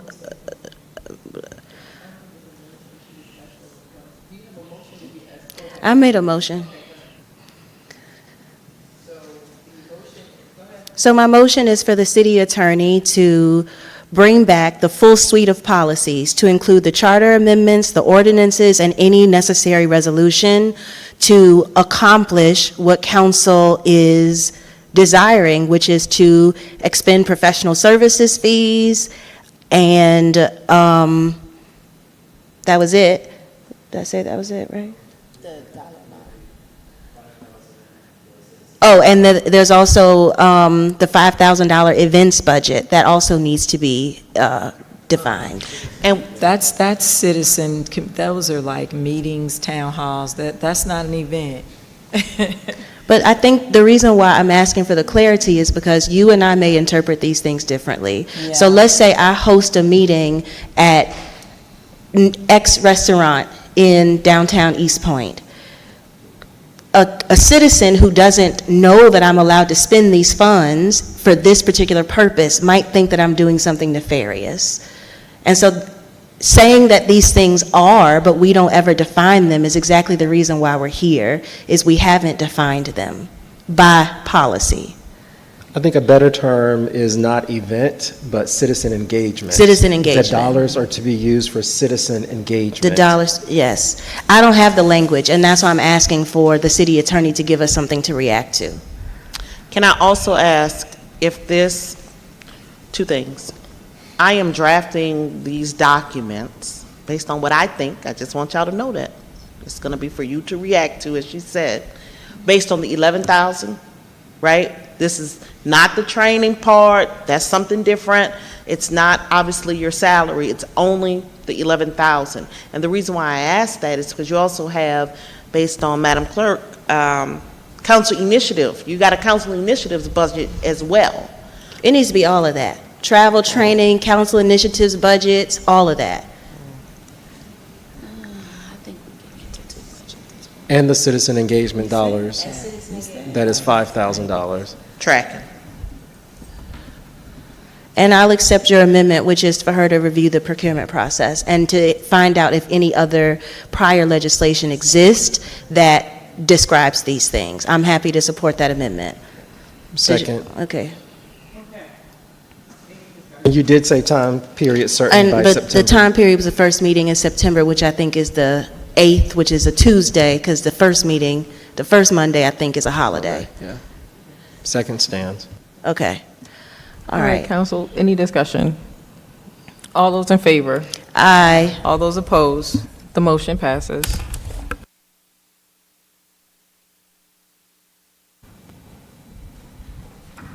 Councilwoman Martin Rogers? I'm sorry. It's okay. Okay, yes. What item is that? Item number 16. Oh, I'm sorry. What's number 5? What is it? Oh, number 5, the credit card policy. Yes, I believe that we left off with the credit card policy. It went to the Budget and Finance Committee, and I was wondering if they had any input, or, I know the Budget and Finance Committee Chair is not here this evening, so this can just, if we could get an update on this via email, that will be sufficient, unless someone from the committee would like to share where they are, that's fine, but just wanted to know where we were with this policy. This policy has been and appeared on this agenda for the last 2 years and 8 months. I'm happy to chime in on behalf of myself on the Budget and Finance Committee. We have reviewed, there was one section that you and Councilmember Atkins recommended that the Budget and Finance Committee would be a part of, like, evaluating the expenditures, and the committee has not been able to discuss what that would look like, how we get that authority, et cetera. So my proposal will be for us to put it on our August 18th meeting to discuss your changes. August 18th, we have a meeting? No, Budget and Finance has a Budget and committee meeting. Finance. Yes. Okay, thank you.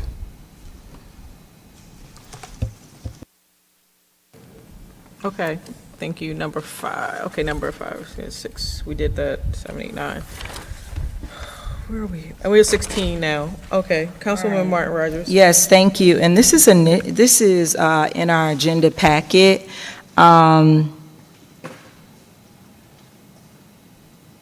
It is in relation to uplifting our girls, which is a nonprofit 501c3 started by one of our state representatives, Representative Kim Schofield, and it serves girls ages 9 to 17, focusing on proper bra fitting, health, hygiene, body changes, and self-confidence. It's a signature Uplift and Flow workshop. It's going to include a professional bra fitting, education, and confidence kits containing bras, products, hygiene items, affirmations, and other essentials. I would like for Mayor and Council to support this event by allowing Uplifting Our Girls to serve girls in our city between the ages of 9 and 17 on October 3rd at the East Point, Georgia Annex Building on Norman Berry Drive from 10 a.m. until 2 p.m. Second. If there's a second, any discussion? Do we need a little legislation surrounding the use of the building, Madam City Attorney? When is the event? It's October the 3rd from 10 a.m. to 2 p.m. I'm not really sure. I know that I don't know if we have tables and chairs, but I know that they come with everything, not the screenings, but the protectors. How about this, as opposed to you guys approving it tonight, let me draft a resolution that allows for the use of city property, the building, tables and chairs, and that resolution will also include the language that there will be a reciprocal benefit to children, girls in the city between those ages, and you guys can just approve that resolution on the consent agenda next week. All right, and I would just also like to add that if council, I'll have the digital pieces. If you all could just share it out in the community, this is a benefit to our girls that reside right here in East Point. Thank you for your support. Just dispense with that, just say we're moving it to consent, and the resolution will be in the council packets for the 17th. Okay, so we are now moving item number, 16 to consent, and the resolution will be in the council packet for the regular meeting on August 17th.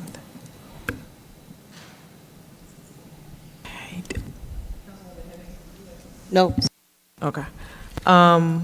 Let's see, the next one is item number 16, Councilwoman 17, gee, me, Christmas, holy smokes. Councilwoman Caldwell and Martin Rogers. Okay, yes, this is a discussion and possible action on Zero Desert Drive, which is located in Ward D. Recently, a developer came. We had a very good turnout for the community meeting, but the bigger ask from members of the community was to change the zoning of the property altogether. The background information is it's a request for mayor and council to support and evaluate rezoning 0 North Desert Drive from commercial to an appropriate residential classification. The property has remained undeveloped for years despite being marked for development. A developer previously sought residential zoning in 2021, demonstrating a market interest in residential use. The rezoning of this location could help activate the property, increase housing opportunities, strengthen the tax base, and support nearby businesses and encourage development that better reflects the current market demand. So the ask of mayor and council is to direct the city manager and the planning and zoning staff to review the appropriate residential classification and return to council with recommendations on September 7th, 2026, with a brief presentation of an assessment of 0 North Desert Drive. And I'll yield in case my ward mate would like to say something. Or chime in, I'm sorry. No, I think you've covered everything we'd like to see. Madam Mayor, the only thing I will add is just to be clear, and I think Councilwoman Martin Rogers said it, that it would just be a presentation. It obviously, the rezoning won't happen on the 7th or the 8th. It will just be a presentation to discuss whether or not it's appropriate. I do take a small issue with that because you're putting the kind of the cart before the horse. Like it could be a city-initiated rezoning, but staff would have to adhere to the zoning procedures law to assess the criteria in the code to determine all the things about the rezoning, have the public hearing.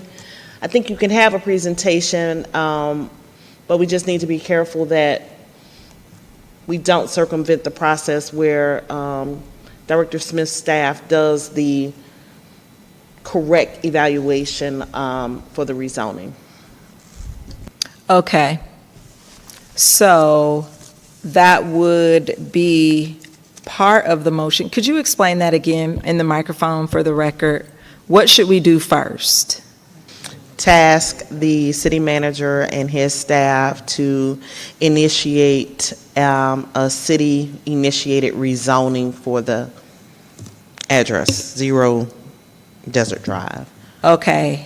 And to come back with recommendations on September 7th, 2026 for a presentation?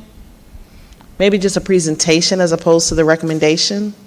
Okay, a Since presentation. the recommendation shouldn't come until after you have that public hearing. It has to go to planning commission and all the things prior to getting the staff report.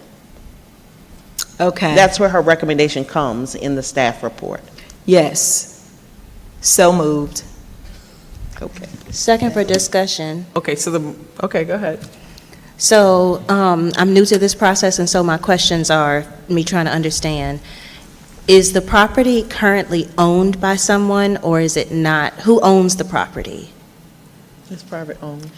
The property is privately owned. Okay. So, Madam City Attorney, when a property is already owned, how does the city start a process to rezone? So, okay, I'm just going to say this in plain language because I don't know how to say it all legally. If I own my property as residential and then the city says, I'm going to rezone your house to commercial, I'm going to fight that because I bought it knowing that it'd be residential.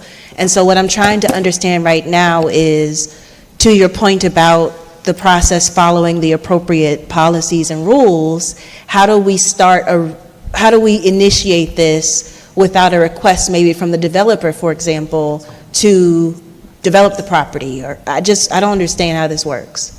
So the zoning procedures law and your police power as the government, you can do any city-initiated rezoning. We can be the applicant. The city can be the applicant. Okay.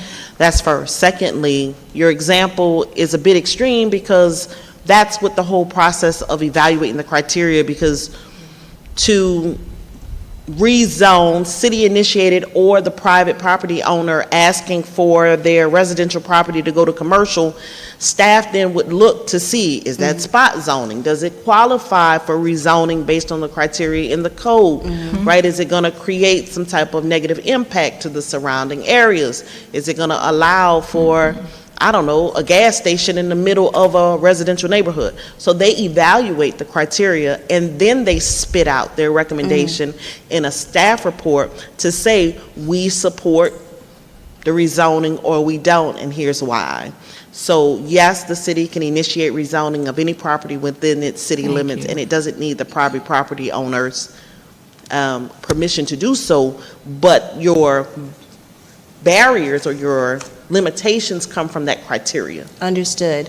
So then, in the interim, similar to what we've done with like data center moratoriums, would we need to put something in place that says we have initiated this process so that property owner wouldn't be able to rush through development that fits the existing zone, for example?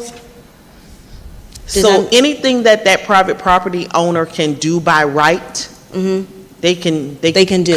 Right now, they can do it. Okay. So unless and until a zoning amendment happens, goes through the process, public hearing, advertisement, planning commission, and all of that, they have the right to do with their property with whatever the zoning code currently allows them to do by right. By right, okay. And then in this process, the staff would determine what they think the appropriate zoning is. So I don't know if the motion included residential, but I want to make sure that the staff ultimately gives the best and highest use for it that aligns with all the plans. I know there are a lot of plans. And so would they go through like the comprehensive review and all those sorts of things to make a recommendation, like we do any other application? Absolutely. Okay, I follow now. Okay, my second stands.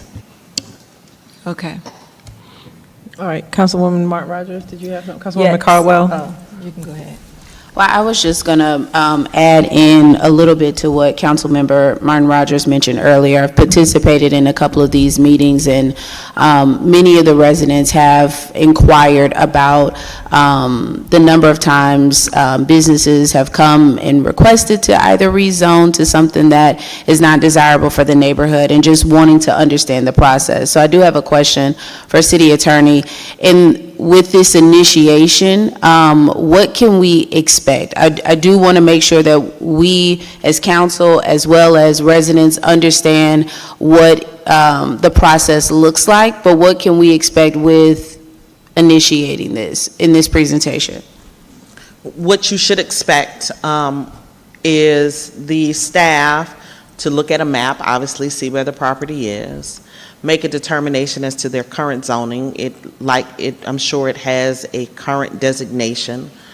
Look at the comp plan, look at the FLUME, which is the future land use map, and make a determination that if it is rezoned, it's best rezoned as this, based on what the city has stated in its comp plan that they would like this area to evolve into in the next 5 years.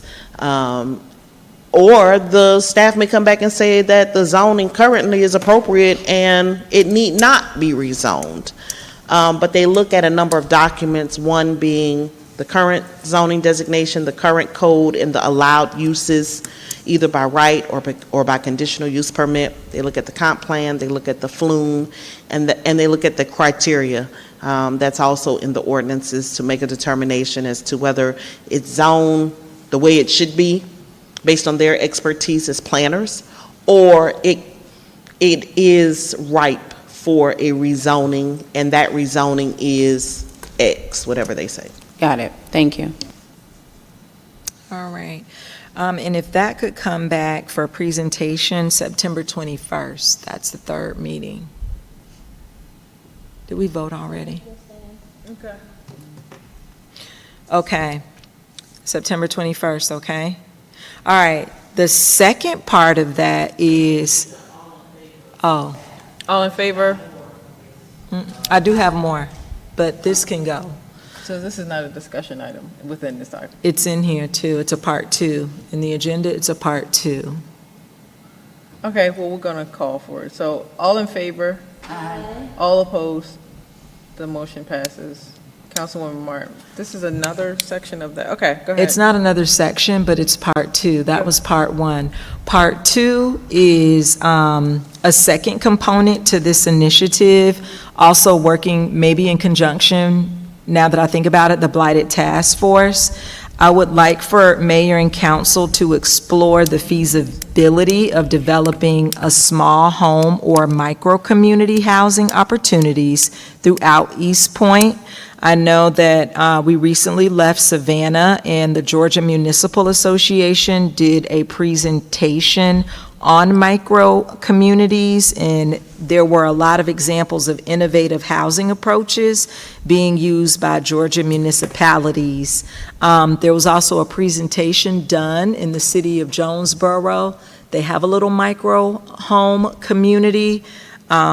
So the ask on that would be for mayor and council to direct the city manager and the planning and zoning department to identify and evaluate city-owned properties that may be suitable for this type of development, including vacant or underutilized properties. What? But to come back, maybe the first meeting in October with that information, because I know that that is a tall order. So maybe October 5th for that ask.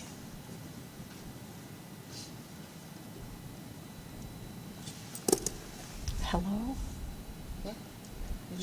I just made a motion. I'm sorry, she just confirmed the motion. Say the motion one more time. Go ahead.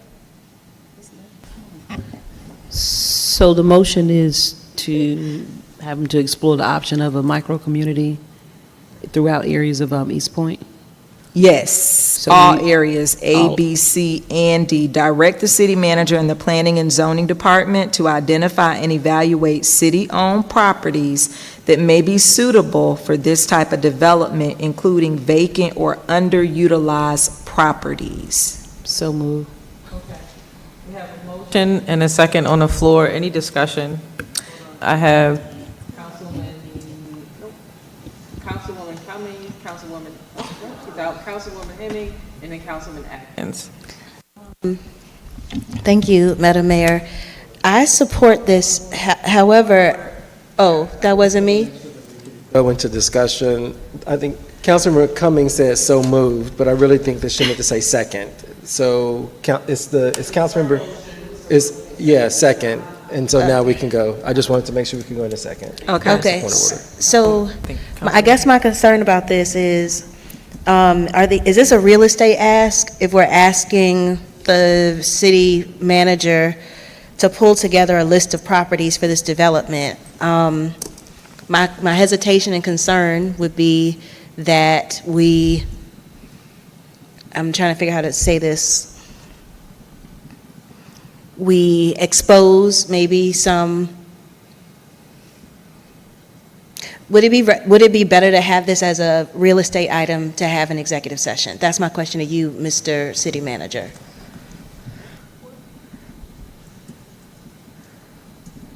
Why, if it's a micro-community? It certainly could be.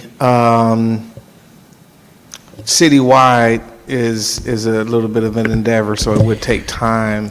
And I would like to kind of check with my housing folks to see the capacity to undertake this kind of initiative. So to clarify a little bit in executive session might be helpful. Unfortunately, I do not agree. That's what I was. I don't think this is executive session for real Not for a estate. micro-community. That's reserved for purchasing, selling, or leasing property, and because it's already our property based on the motion, just looking to see if it's eligible to change it into this micro. She did say vacant, so that we don't necessarily, so that's a clarification. Well, she said city-owned property. Yes. Yeah, and the review should consider, I'm sorry. I thought you. And you meant, when you said vacant, are you talking about private property? No. City-owned property.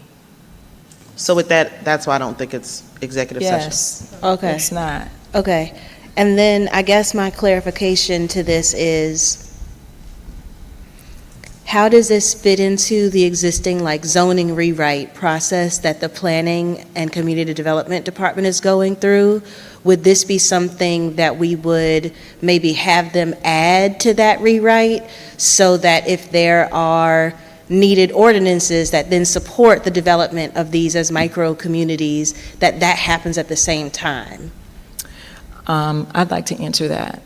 From my understanding, back in 2021, an actual area was identified as a micro-community in the city of East Point. At least that's what I learned in the class at GMA. So what I am doing is reinitiating those conversations just to see where we are, to see if mayor and council would be interested in, again, reigniting something that we once had. I would also need the background information on what happened in 2021, or can you give us some information on it, Councilmember Cummings, or may I, Madam Mayor, 2021, the micro-community, or no?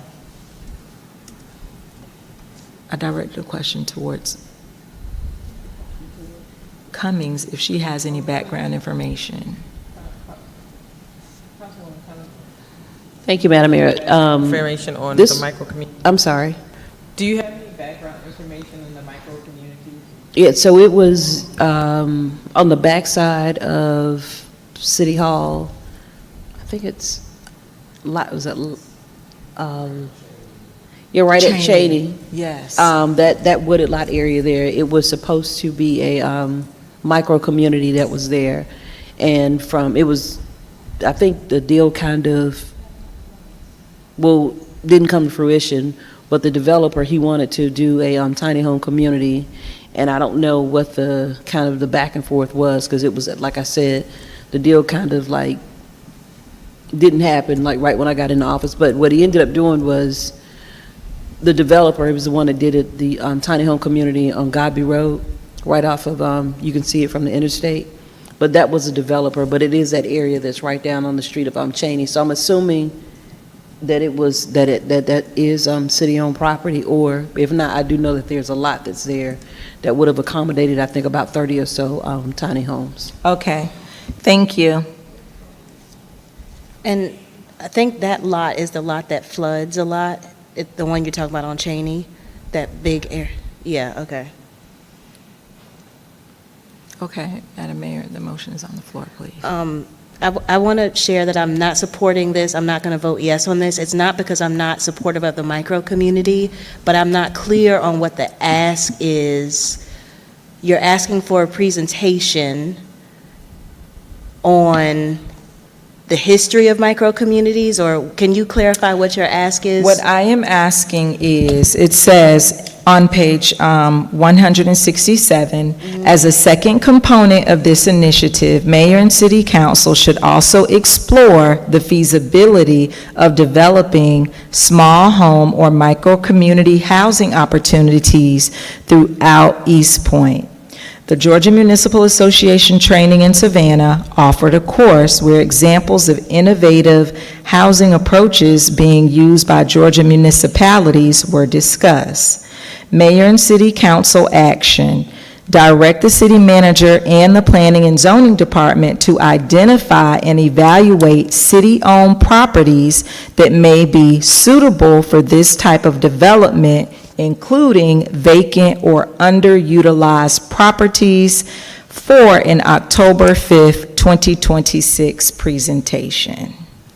Would you be willing to add in the part that talks about a review of zoning, land use, design standards, affordability, and opportunities for home ownership? That's also on your item, but that wasn't part of your motion. Yes, but I didn't include that because it kind of says come back by September 7th, and I thought that might have been a little too aggressive, but I can include all of that in the motion as well. Review should consider zoning, infrastructure, surrounding land uses, design standards, affordability, and opportunities for home ownership. and return to council with potential sites and recommendations for a possible pilot development, October 5th, 2026 presentation. And we can just move, if we're not ready tonight. No, I can support it with that. I don't know who did the second. Thank you, said Cummings. this, we were in discussion, so, okay, all those, do you have it? All those, do you want me to read all those? Okay, all those in favor? Can you just All say- those opposed? The motion passes. Information, Deputy Clerk, can you put this on the agenda for October 5th, please, presentation? Thank you. Okay, all right, Dr. Martin Rogers, is it? Okay, so, all right, fine, and I'm gonna make this quick. So, council, I wanted to understand the appetite for adjusting our meeting schedules. It's been brought to my attention that, you know, we might not need to do as many meetings in the month, so some of the options can be first and third Monday, or I will provide the list of options. I don't want to read them all, just to give you guys opportunity to review them. And so I'm asking that if there is an appetite for that, that you guys can chime in and weigh in and what that would look like. I'm asking the city attorney if council, and I guess we can cross that bridge when we get to it, because we haven't heard whether or not they actually want to consider optimizing our meeting schedule. So that's the only question that I had, if we wanted to consider optimizing the meeting schedule. Councilwoman Cummings. I most definitely wouldn't have an issue with that, a concern with, I wouldn't have a problem with it. The thing is, so are you going to present us with some options and just kind of go from there? Yeah. Okay. I'm gonna just shoot you guys an email of a few options based on some conversations, and then I will, we can decide on that. We just want to put it on the next work session. Okay. A question for the Go ahead. Madam City Attorney. If there's anything you want to say right now, I will take that into consideration too when I send you your. Okay, so with I know that you did say possibly 2 meetings, the first and third. Would we be in compliance if we just did 2 meetings as opposed to the 3? Does that? So your, I think it's in your charter, section 2-201, says that your meetings shall be held at a time and place within the city as you shall fix by ordinance. So if you pass an ordinance to say what your meetings are, that's your meetings. It also allows you to call additional meetings, as you know. You guys can call special call meetings whenever you need. Okay, I'll go to Dr. Hemming and then Councilwoman Martin Rogers, sorry.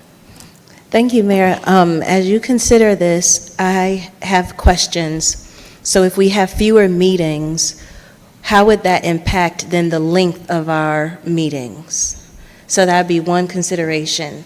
And then my other consideration would be for you, Mr. City Manager, if we were to have fewer meetings, how would it impact your staff being able to still administer the duties of the city? And if you had any recommendations about what a good rhythm would be? Yeah, I was certainly going to reach out to the mayor's office and provide some examples that I've been familiar with. And in most places, there's 2 meetings that I've been at, but there's ways to prepare the agenda to be able to handle all of the work that comes through. So there's, and I don't want to, I mean, there's probably numerous, but I know there's a community committee of the whole, which would be a regular meeting, but then there's made up of smaller committee meetings where more business type of operations would go through those committees. So example, our budget finance committee meets, but it kind of meets on its own separate agenda and its own separate workload. We would probably offset more staff-related workload through a committee like that, and then the committee would evaluate those things and then come back with a recommendation to the committee of the whole. The committee of the whole could, almost like a consent item, and then the committee of the whole could decide, hey, I want to know more about this, just like we pull things from consent, go into it a deeper, or they could just approve the work that was done at the committee level and as almost as a consent item. And those meetings can move, pretty quickly. I've been in some with smaller meetings where every item comes through as a work item first regular meeting, everything comes in as a work item. Then the second meeting, everything's an action item. So it just really, kind of depends, and I'll be happy to share those different mechanics with the mayor's office. Thank you. And Madam Mayor, just finally, I would be curious if in your research you might consider particular months where council might have a recess. I know that some Metro Atlanta cities will recess, for example, in the month of July to allow, time with family and things of that nature, or even a holiday around the end of the year, there might be a recess. So in your research, I would certainly be interested in that also being a part of your recommendations. Thank you, I yield. Councilwoman Martin Rogers and then Councilman Atkins. Yes, and thank you for bringing this forth, Madam Mayor. But what I want to say is that at one point in time, East Point used to have 4 council meetings a month, and they turned, I think, that second meeting to a work session. That's part of the history of East Point. But what I also wanted to say is that I'm not opposed to 2 meetings per month or whatever this looks like, but I think that we need to be mindful that it takes a high level of administrative efficiency, and we don't have it. It takes timely communication. We don't have it. It takes us receiving agenda items and being well prepared for our meetings, and we don't have it. But I also think that it also requires that directives are followed, and as you can see from the many examples that I've shared, they aren't followed. So I also want to ensure that as a working professional, having 3 meetings per month may work out for some of us, but what about a professional that actually has that 9-to-5 work schedule? Or the professional that can't leave work, and then traffic, if they are traveling to get here to council meetings on time. There are many ways that we can discuss our meetings, but I just think the meat of us being efficient in our meetings, we're going to have to tighten and keep the level of accountability to a standard as far as the administration is concerned. The other thing I wanted to say is, what about the public attending our meetings? Some people come and they sit with us well into the midnight hour, and those meetings start at 6:30. The city of Alpharetta has 3 meetings. Are you proposing that we have a work session prior to the meeting like they do in the city of College Park? I think they have a work session starting as early as 4 o'clock. But then what type of predicament does that place the working adult in who is employed elsewhere on this council? So interested in what you come back with, but we're here to do the people's business, and there's some things that I would like to see in place before we talk about whittling it down to 2 meetings or having our work session at 4 o'clock in the afternoon, then going into a council meeting. So just wanted the record to reflect that. Thank you. Thank you. Councilman Atkins.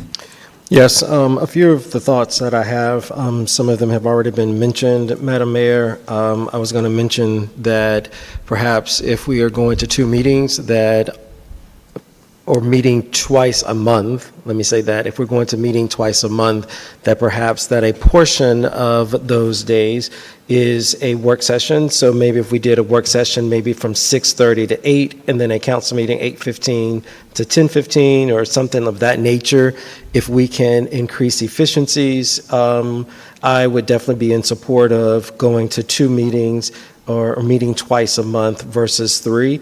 I also would be in support of recess. I know that when I worked at the Atlanta City Council, I believe we had 2 recesses, one in the summer and then one in December. Obviously, that's a much larger city, and there's a lot more in terms of ordinances, resolutions, and those things that they pass, but somehow they seem to get it done. And to Councilmember Martin Rogers' sentiments around the high efficiency on the administration side, I think that we also have to be accountable. We must also have council compliance, because we would need to stick to what our rules also state in terms of the number of presentations on agendas, how many items a council member can have on an agenda, the number of times and the frequency that a council member may speak to an agenda item, and the time around those things. So I think council compliance would be just as important to any of the efficiencies that we would need to see elsewhere. So I would be in support of hearing your recommendations on this, and definitely would look to see if we may be able to go to twice a month versus 3 times. Thank you. I yield. Thank you, Council, for your feedback. And I know as chair of this board, it is also my responsibility to tighten up running the meeting, knowing the rules, et cetera. So this effort is in an effort to also hold myself accountable as we move forward. So that is something that I would like to present to you guys as option, and thank you for allowing me to do that. And we will move that to, I'll have something for our next regular scheduled meeting for you to review prior and for you to make a decision on, or whatever, on for the next meeting. Thanks. Executive session. Colleagues, I have previously submitted a request for accommodations, and if we were to go in executive session, I wouldn't be able to stay beyond 10:30, and I believe we would lose quorum. So unless there is a extremely time-sensitive item that could be resolved in the next 8 minutes, I would not be able to stay for executive session this evening.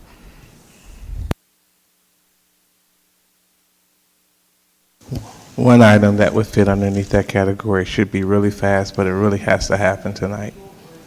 It is a personnel. I also would like to bring your attention to the items discussed at the executive session at the last meeting, one of which was, did have a time sensitive, that we never came out and voted on. So I would like for you guys to vote to proceed as discussed in executive session on August 3rd with respect to a workers' comp matter.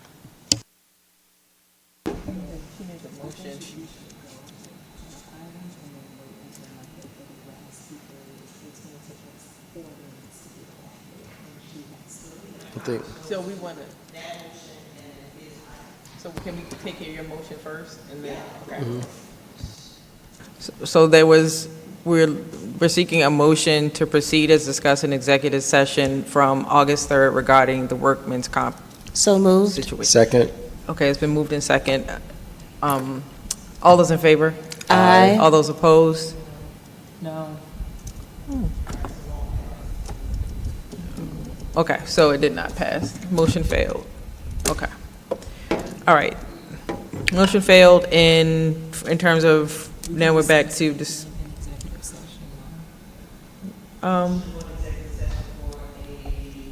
Personnel. One personnel. In the workers' comp. That's That was personnel. just the item that failed. Exactly, thank you. Okay. May I have a motion to go into executive session for 2 personnel items? Second. It's a moved and second. All those in favor? Aye. All those opposed? The motion passes.